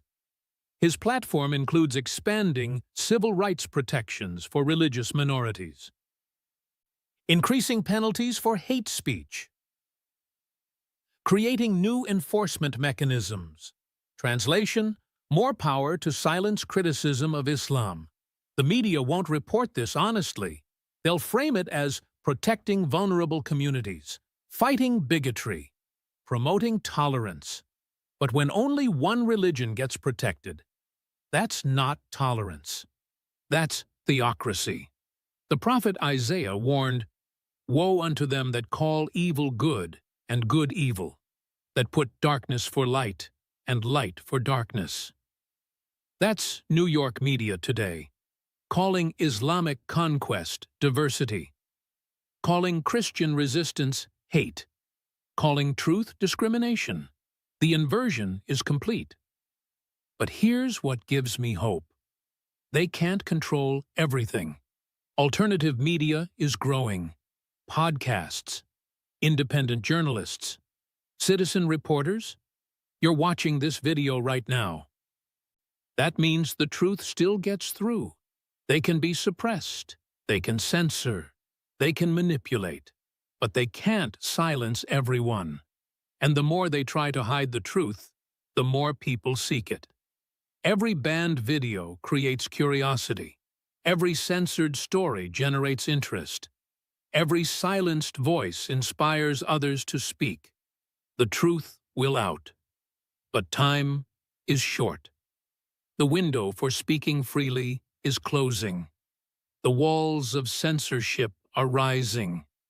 The mechanisms of control are tightening. What we can say today, we may not be able to say tomorrow. That's why this message matters. That's why you need to share it. That's why the truth must spread before they silence it completely.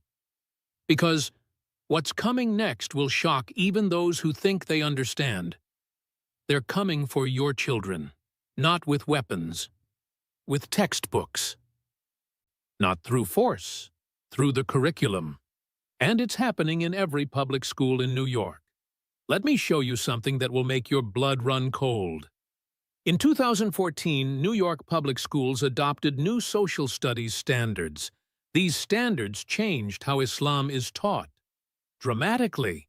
Under the old curriculum, students learned about Islamic conquests, the violent spread of Islam across 3 continents, the forced conversions, the destruction of Christian and Jewish communities. Under the new curriculum, Islam spread through trade and cultural exchange. Muslims were pioneers of science and medicine. The Islamic Golden Age preserved Greek and Roman knowledge. No mention of conquest, no mention of jihad, no mention of the 270 million people killed in Islamic expansion over 100 years. That number comes from historian Bill Warner's research.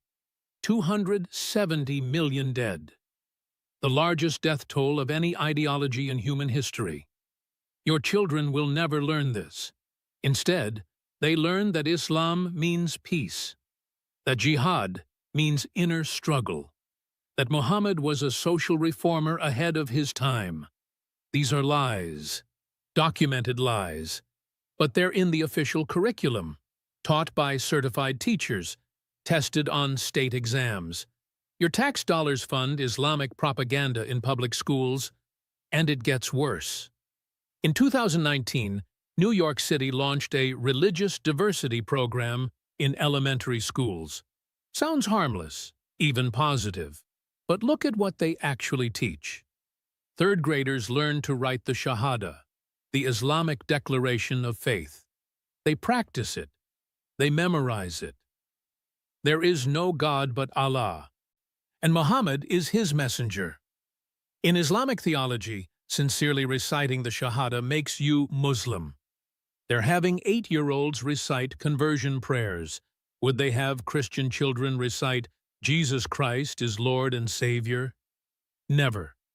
That would violate separation of church and state. But Islamic prayers in schools? That's cultural education. The hypocrisy is staggering. But elementary school is just the beginning. Middle schools teach entire units on Islamic civilization. Students memorize the 5 pillars, learn Arabic calligraphy, study mosque architecture. They visit mosques on field trips. They observe prayers. They meet imams who explain Islamic beliefs. Has your child's school ever organized a field trip to a church, a synagogue, a Christian monastery? I didn't think so, but mosques get special access. Protected access. Funded access.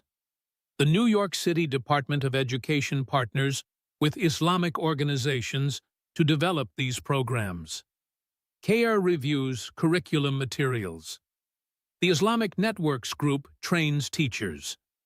The fox is guarding the henhouse, and high schools take it even further. Advanced Placement World History devotes more time to Islam than to Christianity and Judaism combined. Students learn about Islamic contributions to mathematics, astronomy, and medicine.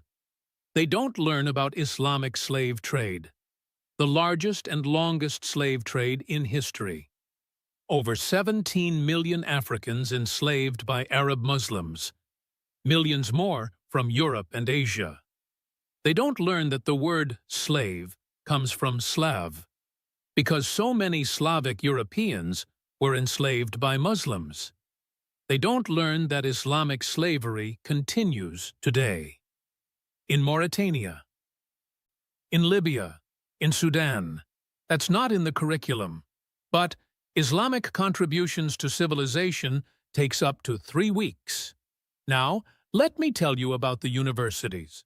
Columbia University in Manhattan, one of the most prestigious institutions in America. Ivy League, global reputation. Columbia's Middle East Studies Department receives over $10 million annually from Saudi Arabia, Qatar, and the UAE. $10 million from foreign governments, shaping what American students learn about the Middle East. Do you think those donors expect objective scholarship? The department hasn't produced a single study critical of Islam in over a decade. Not one. Every book, every article, every dissertation, all favorable to Islamic interests. This is academic capture. But Columbia isn't alone. NYU received $75 million from Abu Dhabi to build a satellite campus. Now, NYU Abu Dhabi shapes curriculum across the entire university system. Georgetown received $20 million from Saudi Prince Al-Walid bin Talal. They created a Center for Muslim-Christian Understanding. That center has never published anything critical of Islam.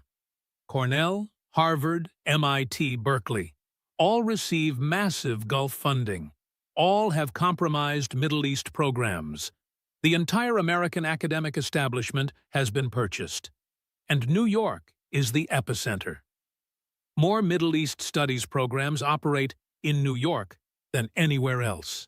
More Islamic scholars, more Arabic departments, more Muslim student organizations.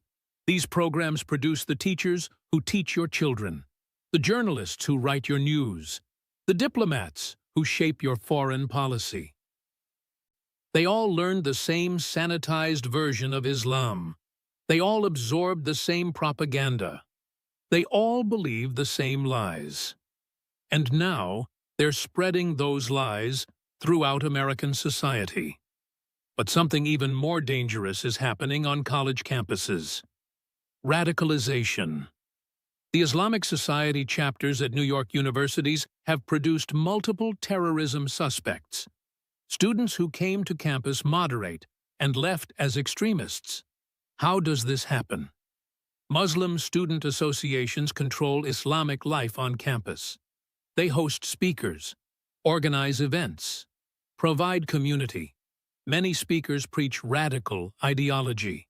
They frame Western society as oppressive, paint America as an enemy of Islam, justify violence as self-defense. Students absorb these messages. Year after year, their worldview transforms. By graduation, some are ready for jihad. The FBI has investigated Islamic radicalization at NYU, Columbia, CUNY, and multiple other New York institutions. Several investigations led to arrests. Others were closed due to political pressure. But the pipeline continues. And now it's reaching younger students. Islamic private schools in New York have exploded. In 2000, there were 12. Today, there are over 80. These schools teach standard subjects, math, science, English, but they also teach Islamic studies, Quran memorization, Arabic language, Islamic law. Many use textbooks imported from Saudi Arabia. Textbooks that teach Jews are enemies, Christians are misguided, democracy is inferior to Islamic governance. These aren't allegations. These textbooks have been analyzed. The content is documented. Yet, they're used in New York schools, right now. Children as young as 5 learn that non-Muslims are inferior, that Islamic law should govern society, that jihad is a noble duty. They grow up in America, but are educated against America, and they vote when they turn 18. But Islamic schools aren't just private institutions anymore. New York now has several publicly funded charter schools with Islamic orientation. They call themselves Arabic language academies or global studies schools. But investigate their curriculum, and the Islamic content is overwhelming.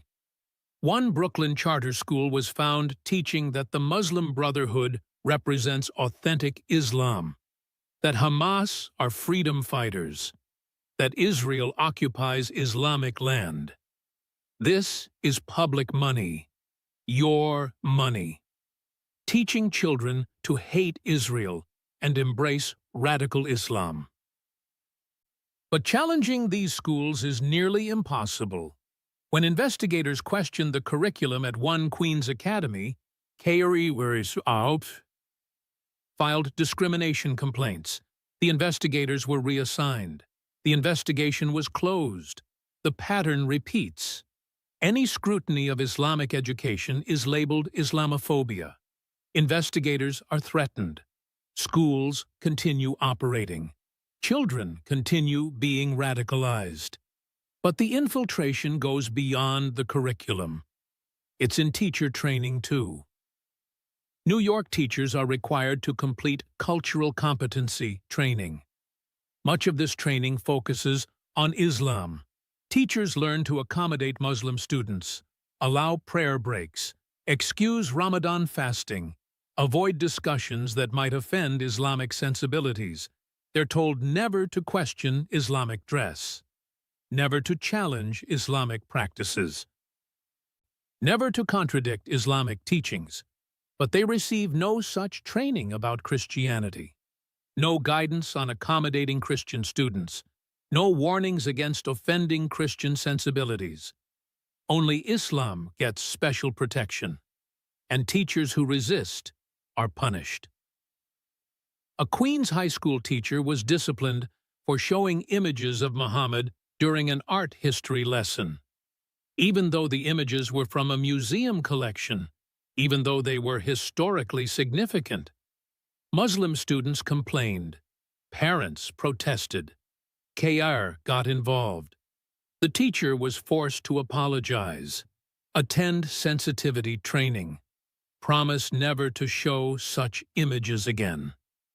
Effectively, Islamic blasphemy law now applies in New York public schools. You cannot show images of Muhammad. You cannot question Islamic doctrine. You cannot challenge Islamic history. Those are Sharia rules, and they're enforced in American classrooms. But here's what's truly terrifying. The children being educated this way will be adults soon. In 10 years, kids currently in elementary school will vote. In 15 years, they'll run for office. In 20 years, they'll lead institutions. And they'll believe everything they were taught. That Islam is peaceful and tolerant. That Christianity is oppressive and outdated. That Islamic civilization is superior. That Western civilization is guilty. They won't know any different. They were never taught the truth. An entire generation is being programmed. And New York is the programming center. But wait, it gets worse. History is being rewritten in real time. New textbooks minimize the Crusades. They were defensive wars against Islamic advancement. Christian kingdoms were aggressors. Muslims were victims. New textbooks describe Islamic conquest of Spain as liberation. The 800-year Muslim occupation was a golden age of tolerance. New textbooks portray the Ottoman Empire as multicultural. The genocide of Armenians, Greeks, and Assyrians, 3 million Christians murdered, barely gets mentioned. History is being inverted. The victims become oppressors.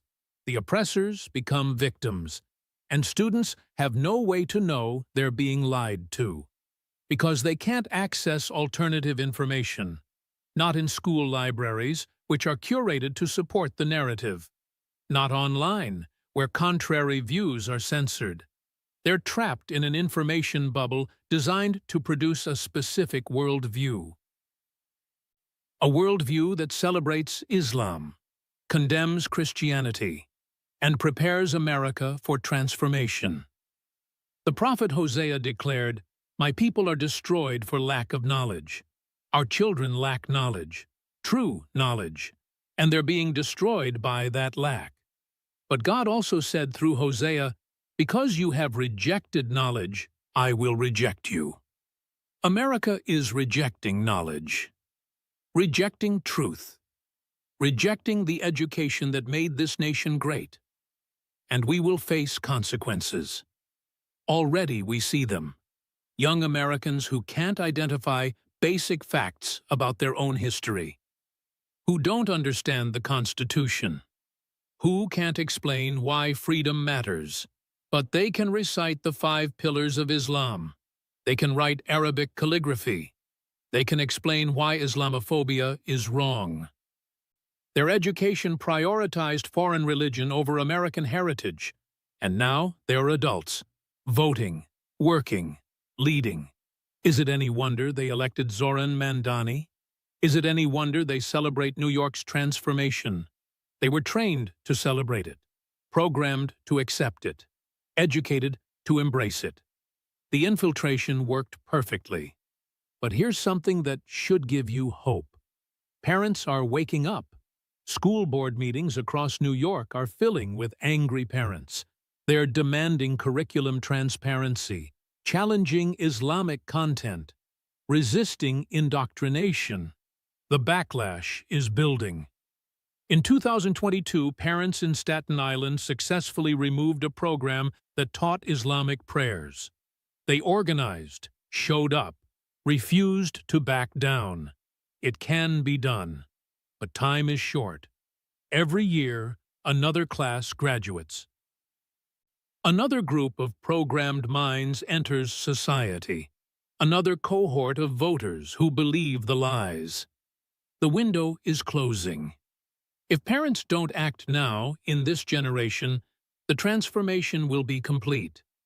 Our children's children won't even know what was lost. They'll grow up in an Islamic-influenced America, thinking it was always this way, never knowing the freedom their grandparents enjoyed, never understanding what their ancestors built. The memory of Christian America will be erased, not by conquest, by curriculum, not by invasion, by education. The most powerful weapon isn't a bomb, it's a textbook. And that weapon is being used against our children right now, in every classroom, every library, every school. The battle for America's future is being fought in education. And right now we're losing. Unless something changes. Unless someone acts. Unless God intervenes. The question is, what are you going to do about it? Because what I'm about to show you next reveals where all of this is heading. Everything I've shown you is leading to one moment. A moment prophesied thousands of years ago. A moment that will change human history forever. And New York is the stage where this prophetic drama unfolds. Let me connect the dots between ancient scripture and current events. What you're about to see will leave no doubt. We are living in the last days. Start with Daniel chapter 12, verse 4. But thou, O Daniel, shut up the words and seal the book, even to the time of the end. Many shall run to and fro, and knowledge shall be increased. For centuries this verse puzzled scholars. How could knowledge suddenly increase? How could many run to and fro? Now, look at our time. More information was created in the last 2 years than in all previous human history. Every day, humanity generates 2.5 quintillion bytes of data. Knowledge has exploded. And travel? In Daniel's time, the fastest anyone could move was horseback. About 30 miles per day. Today, 100,000 flights carry millions of people daily. We literally run to and fro across the earth at speeds Daniel couldn't imagine. The seal is broken. The time of the end has arrived. But that's just the beginning. Jesus gave specific signs in Matthew 24. Let's examine them against New York's transformation. Nation shall rise against nation, and kingdom against kingdom. The Greek word for nation is ethnos, ethnic group. Jesus predicted ethnic conflicts would mark the end times. What's happening in New York? Ethnic transformation. Demographic replacement. Cultural collision. This isn't random immigration. It's prophetic fulfillment. There shall be famines and pestilences and earthquakes in diverse places. COVID-19 originated in 2019. The same year Islamic prayers were broadcast at the UN. The same time New York's transformation accelerated. Coincidence? Or divine timing? And earthquakes. New York experienced more seismic activity in the last 5 years than in the previous 50. Small tremors, but it is increasing. The earth itself responds to spiritual changes. But here's where it gets truly prophetic. 2 Timothy chapter 3, 1-5 describes the last days. Men shall be lovers of their own selves, covetous, boasters, proud, blasphemers, disobedient to parents, unthankful, unholy, without natural affection, truce breakers, false accusers, incontinent, fierce, despisers of those that are good, having a form of godliness, but denying the power thereof. This perfectly describes modern New York.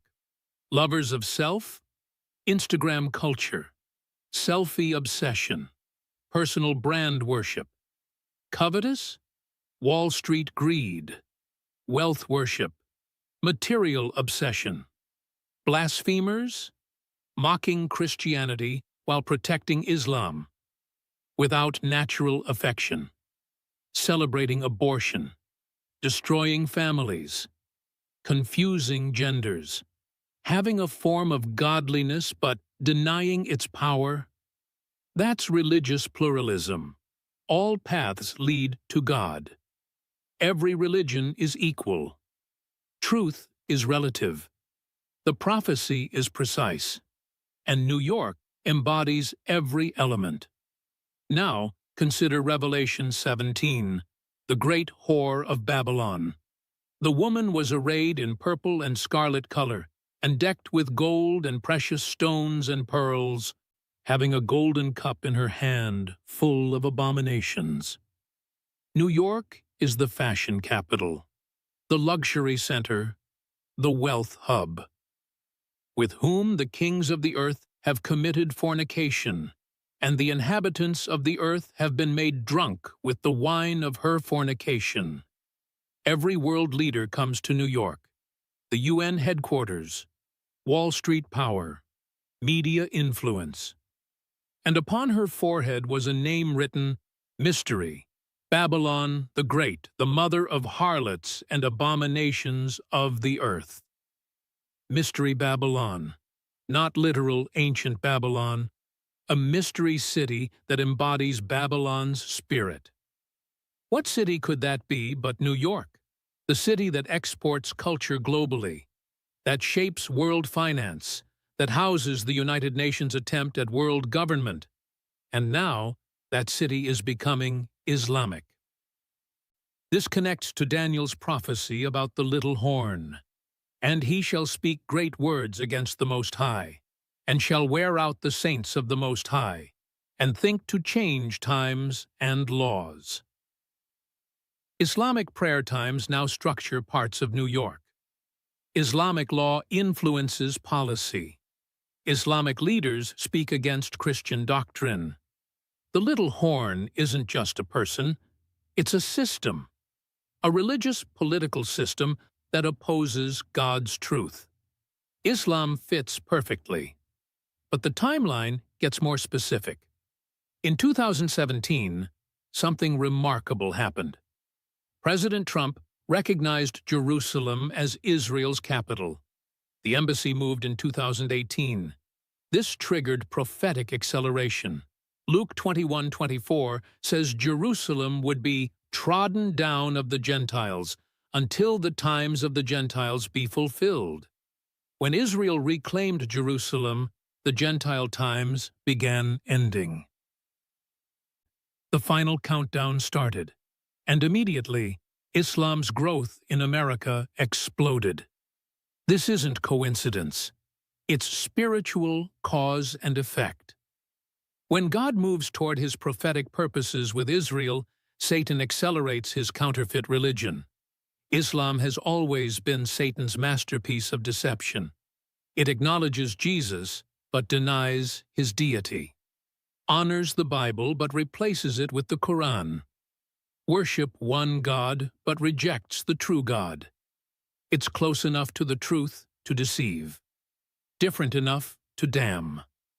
And now it's conquering the city that represents modern Babylon. The book of Revelation describes the end times Babylon falling in 1 hour. Alas, alas, that great city, wherein were made rich by all that had ships in the sea by reason of her costliness. For in 1 hour she is desolate. Could any city fall in 1 hour? On September 11th, 2001, we saw it happen. The Twin Towers fell in 102 minutes, less than 2 hours. That was a preview, a warning, a foreshadowing. The real fall is coming, and Zoran Mandani's election might trigger it. Think about this timeline. 2026, Muslim mayor takes office in New York, 2028. Presidential election with potential Muslim influence, 2030. Projected Muslim population reaching critical mass. 2033, 2,000 years since Christ's resurrection. These aren't random dates. They're prophetically significant. Jesus said in Matthew chapter 24:34, "This generation shall not pass, till all these things be fulfilled." What generation? The generation that sees Israel reborn, Israel was reborn in 1948.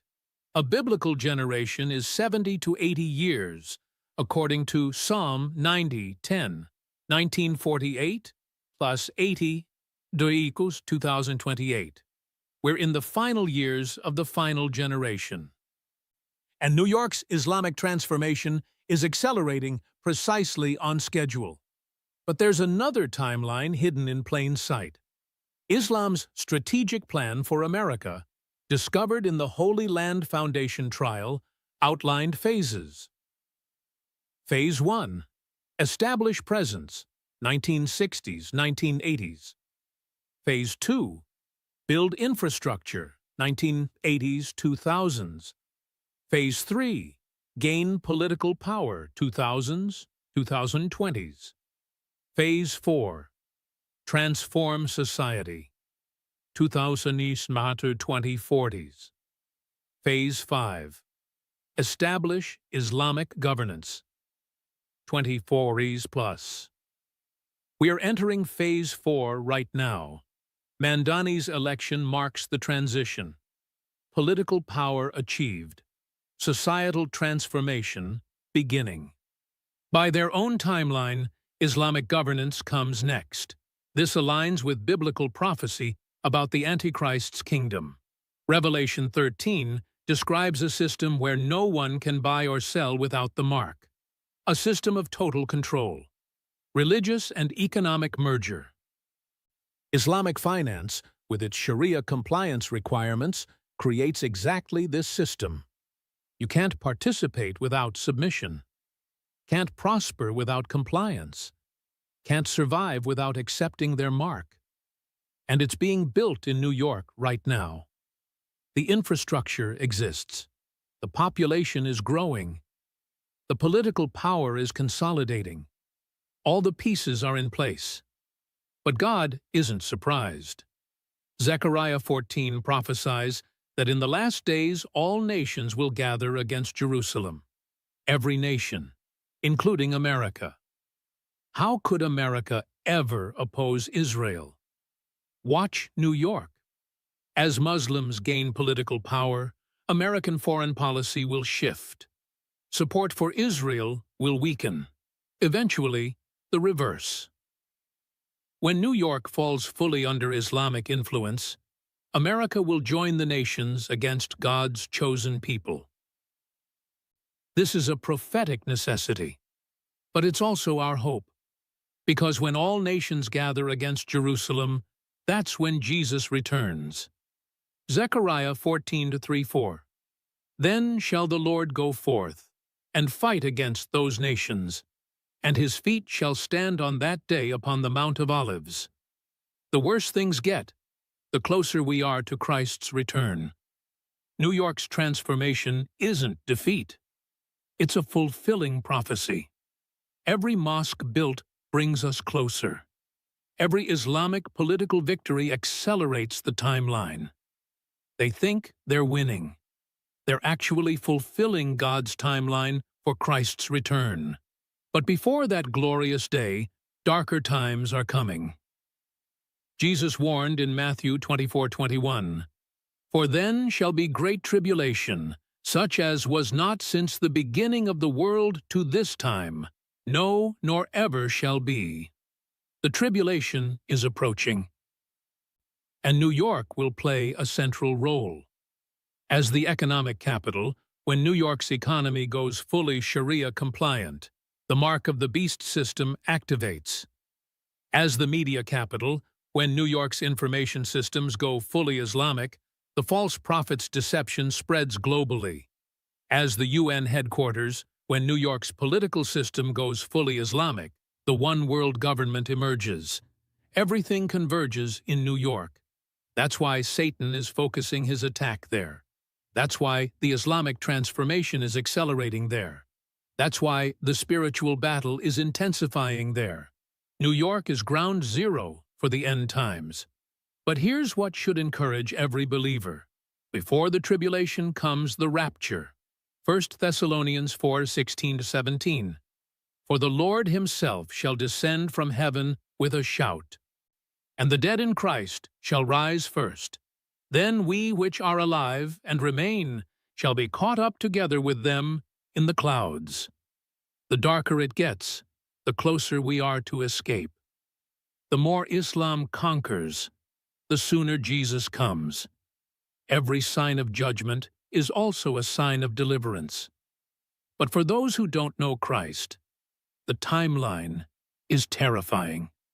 If you reject Jesus now, you'll face the Antichrist later. If you refuse salvation today, you'll endure tribulation tomorrow. If you ignore the warning signs, you'll experience the judgment. The window of grace is closing. The age of the Gentiles is ending. The time of Jacob's trouble is approaching. And New York is the countdown clock. Watch the city. When you see Islam fully established there, know that the end is near. When the Islamic call to prayer echoes from every building, the trumpet of God is about to sound. When Sharia law governs American finances, the mark of the beast is ready to launch. When Muslims control American politics, the Antichrist system is prepared. We're not watching political change. We're watching prophecy unfold. We're not seeing a cultural shift. We're seeing biblical fulfillment. We're not experiencing random events. We're witnessing God's timeline advance. And that timeline is almost complete. The final countdown has begun. And New York is the timer. You have two choices: submit or resist, surrender or fight. Accept the Islamic transformation of America or stand against it. There is no middle ground, no neutral position, no safe space, because Islam doesn't allow neutrality. You're either part of the Dar al-Islam, the House of Islam, or you're part of the Dar al-Harb, the House of War. They've made their choice. They're conquering. Now you must make yours. Let me be absolutely clear about what's at stake. This isn't about politics. It's about your children's future. Will they grow up in a free America or an Islamic America? This isn't about tolerance. It's about survival. Will Christianity survive in the nation founded on Christian principles? This isn't about diversity. It's about dominance. Will we remain one nation under God, or become one nation under Allah? The clock is ticking. Every day you delay is a day lost. So what can you do?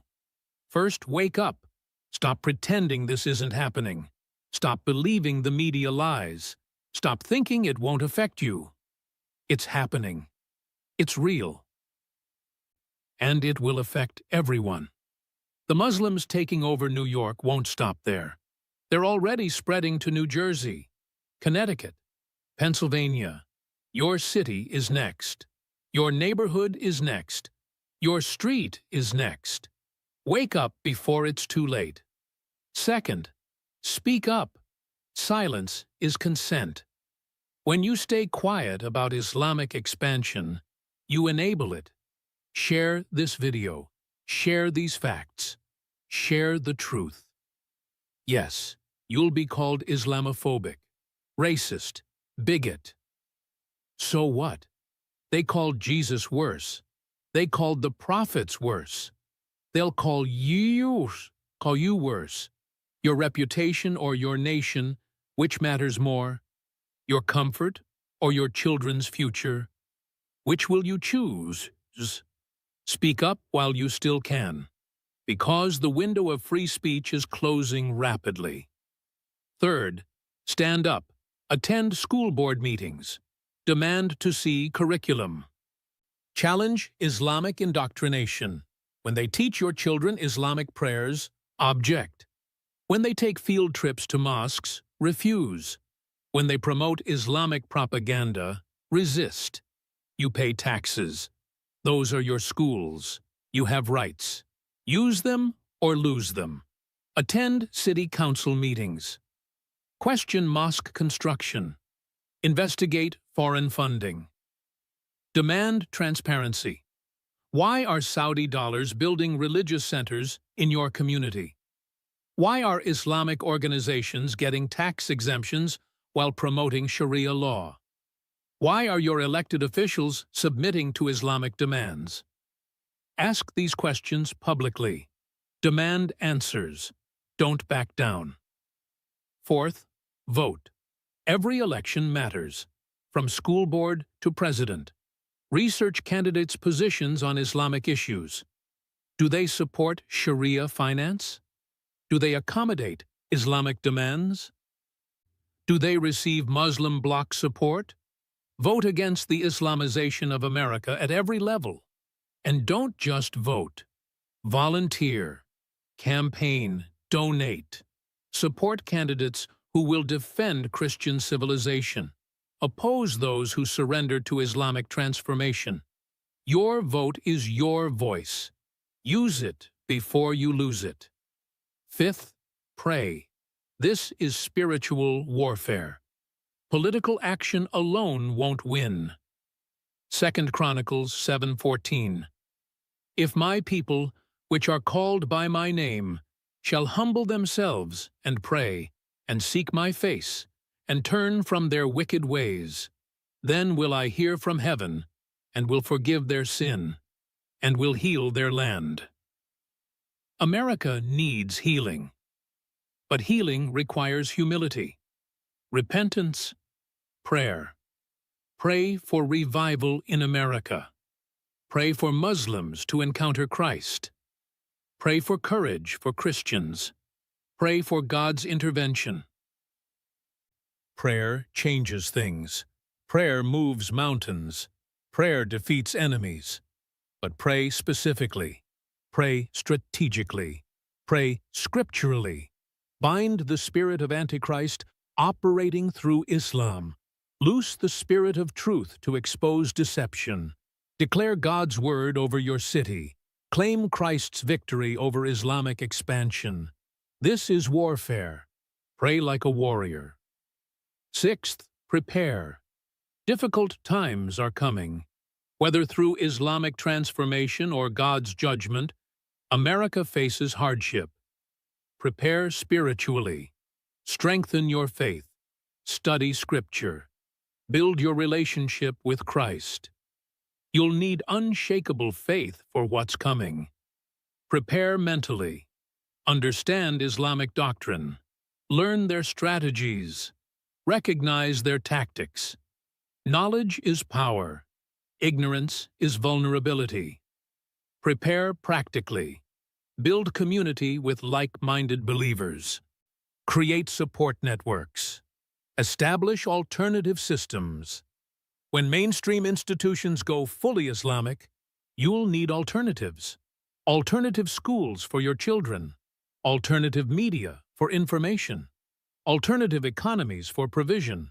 Alternative communities for support. Start building now. Tomorrow is too late. Seventh, protect. Protect your family from Islamic influence. Monitor what your children learn in school. Control what media enters your home. Filter what ideology shapes their minds. Your home is your castle. Defend it. Protect your church from compromise. If your pastor promotes interfaith dialogue with Islam, confront him. If your church accommodates Islamic practices, challenge it. If your denomination surrenders to Islamic pressure, li'adre. The fave. Better to stand alone with truth than sit in crowds with compromise. Protect your community from transformation. When mosques try to broadcast calls to prayer, organize opposition. When Muslims demand special accommodations, resist collectively. When Islamic organizations infiltrate local institutions, expose them. Your community is your battleground. Fight for it. Eighth, proclaim. The gospel is our greatest weapon. Muslims fear Christianity's truth more than anything. That's why they work so hard to suppress it. Share Christ boldly, especially with Muslims. Many Muslims have never heard the true gospel. They've been told lies about Christianity. They don't know Jesus loves them. Tell them. Share your testimony. Give them Bibles. Invite them to church. Yes, it's risky. Yes, they might reject you. Yes, you might face persecution. But souls are at stake. Eternity hangs in the balance. And here's the secret. Muslims are having dreams and visions of Jesus worldwide. Millions are converting to Christianity in Muslim nations. The harvest is ready. Workers are few. Will you work the harvest? Ninth, support. Support ministries reaching Muslims with the gospel. Support organizations exposing Islamic infiltration. Support voices speaking truth about this threat. Your financial support amplifies impact. Every dollar given to Christian causes is a dollar denied to Islamic expansion. Every resource supporting truth is a resource fighting lies. Put your money where your faith is, and support persecuted Christians. Christians in Islamic nations face death for their faith. Christians in America face growing persecution. Stand with them. Pray for them. Support them. We're one body. When one suffers, all suffer. Their fight is your fight. Their victory is your victory. 10th, hope. Never forget. God wins. Revelation tells us the end. Jesus returns. Satan loses. God's kingdom comes. Islam might conquer cities, but it can't conquer Christ. Muslims might take New York, but they can't take heaven. The Antichrist might rise, but Jesus will destroy him with the breath of his mouth. This isn't defeat. It's the darkness before dawn. The Bible says where sin abounds, grace abounds more. The darker it gets, the brighter our light shines. The more Islam advances, the closer Christ's return. We're not losing. We're watching prophecy fulfill. We're not retreating. We're preparing for Christ's victory. But here's the urgent warning. If you're not saved, none of this matters. You can fight Islam politically and still go to hell. You can oppose mosques culturally and still face judgment. You can resist Sharia legally and still miss salvation. The only thing that matters eternally is your relationship with Jesus Christ. Romans chapter 10:9. If thou shalt confess with thy mouth the Lord Jesus, and shalt believe in thine heart that God hath raised him from the dead, thou shalt be saved. It's that simple, that profound, that urgent. Confess Jesus as Lord. Believe in his resurrection. Receive his salvation. Do it now. Today, this moment. Because tomorrow might be too late. The rapture could happen any moment. The tribulation is approaching. The mark of the beast system is forming. Once those events begin, salvation becomes much harder. Maybe impossible. Now is the day of salvation. Now is the moment of decision. Choose Christ. Choose life. Choose freedom. And for those already saved, here's your commission. Matthew 28:19-20. Go ye therefore, and teach all nations, baptizing them in the name of the Father and of the Son and of the Holy Ghost, teaching them to observe all things whatsoever I have commanded you. That includes Muslims. That includes New York. That includes the hardest places. We're not called to be comfortable. We're called to be courageous. We're not called to be safe. We're called to be soldiers. We're not called to surrender.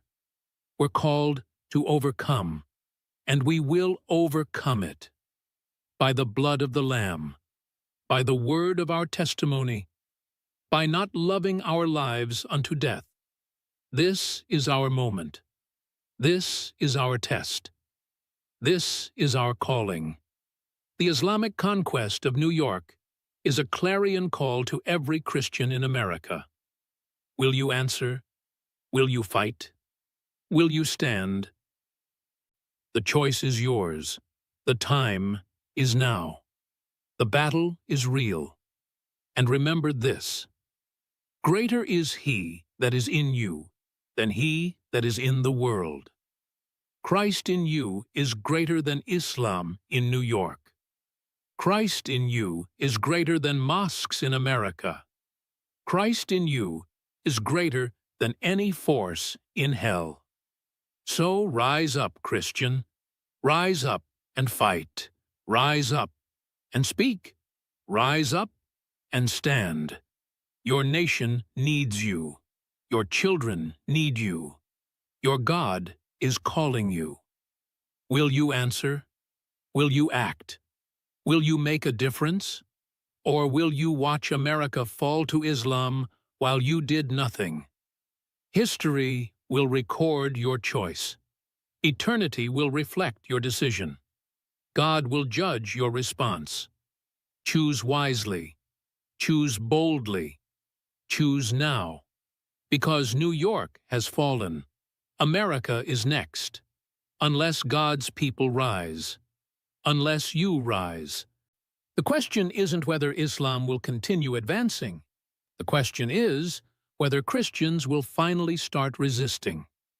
That question will be answered by what you do after watching this video. Share it or ignore it. Act on it or forget it. Rise up or remain seated. The choice is yours. The consequences are eternal. The time is now. What will you do? What will you do? What will you? Do you think so? For the first time in American history, the city that watched 3,000 people die on September 11th has elected a Muslim mayor. Zoran Mandani takes office January 1st, 2026. But that's not the shocking part. In 1990, New York had 10 mosques. Today, there are over 300. The Muslim population grew from 100,000 to nearly 1 million in just 3 decades. Some estimates suggest that 3 out of every 10 New Yorkers may now be Muslim. No one is talking about this. Meanwhile, the call to prayer now echoes legally through New York streets 5 times a day. Thousands gather publicly in Times Square to pray toward Mecca. This is the financial capital of the world, the home of the United Nations, the symbol of Western power, and it's transforming before our eyes. The prophet Daniel saw this moment 2,600 years ago. What he wrote will chill you to the bone. Let that sink in for a moment. The city that suffered the worst terrorist attack in Western history just handed its leadership to a Muslim, not in some distant future, right now. January 1st, 2026. That's months away. Zoran Mandani is 34 years old. He built his political career on TikTok. He connects with young voters who've never known a world before 9/11. To them, that day is history. Ancient history. Something their parents talk about. Something they learned in school. But for millions of Americans, September 11th isn't history. It's a wound that never healed. Think about what that day meant. 2 planes slammed into the Twin Towers. Another hit the Pentagon. A 4th crashed in a Pennsylvania field because brave passengers fought back. Nearly 3,000 Americans died in a single morning. Firefighters ran upstairs while everyone else ran down. They never came back. And who claimed responsibility? Islamic terrorists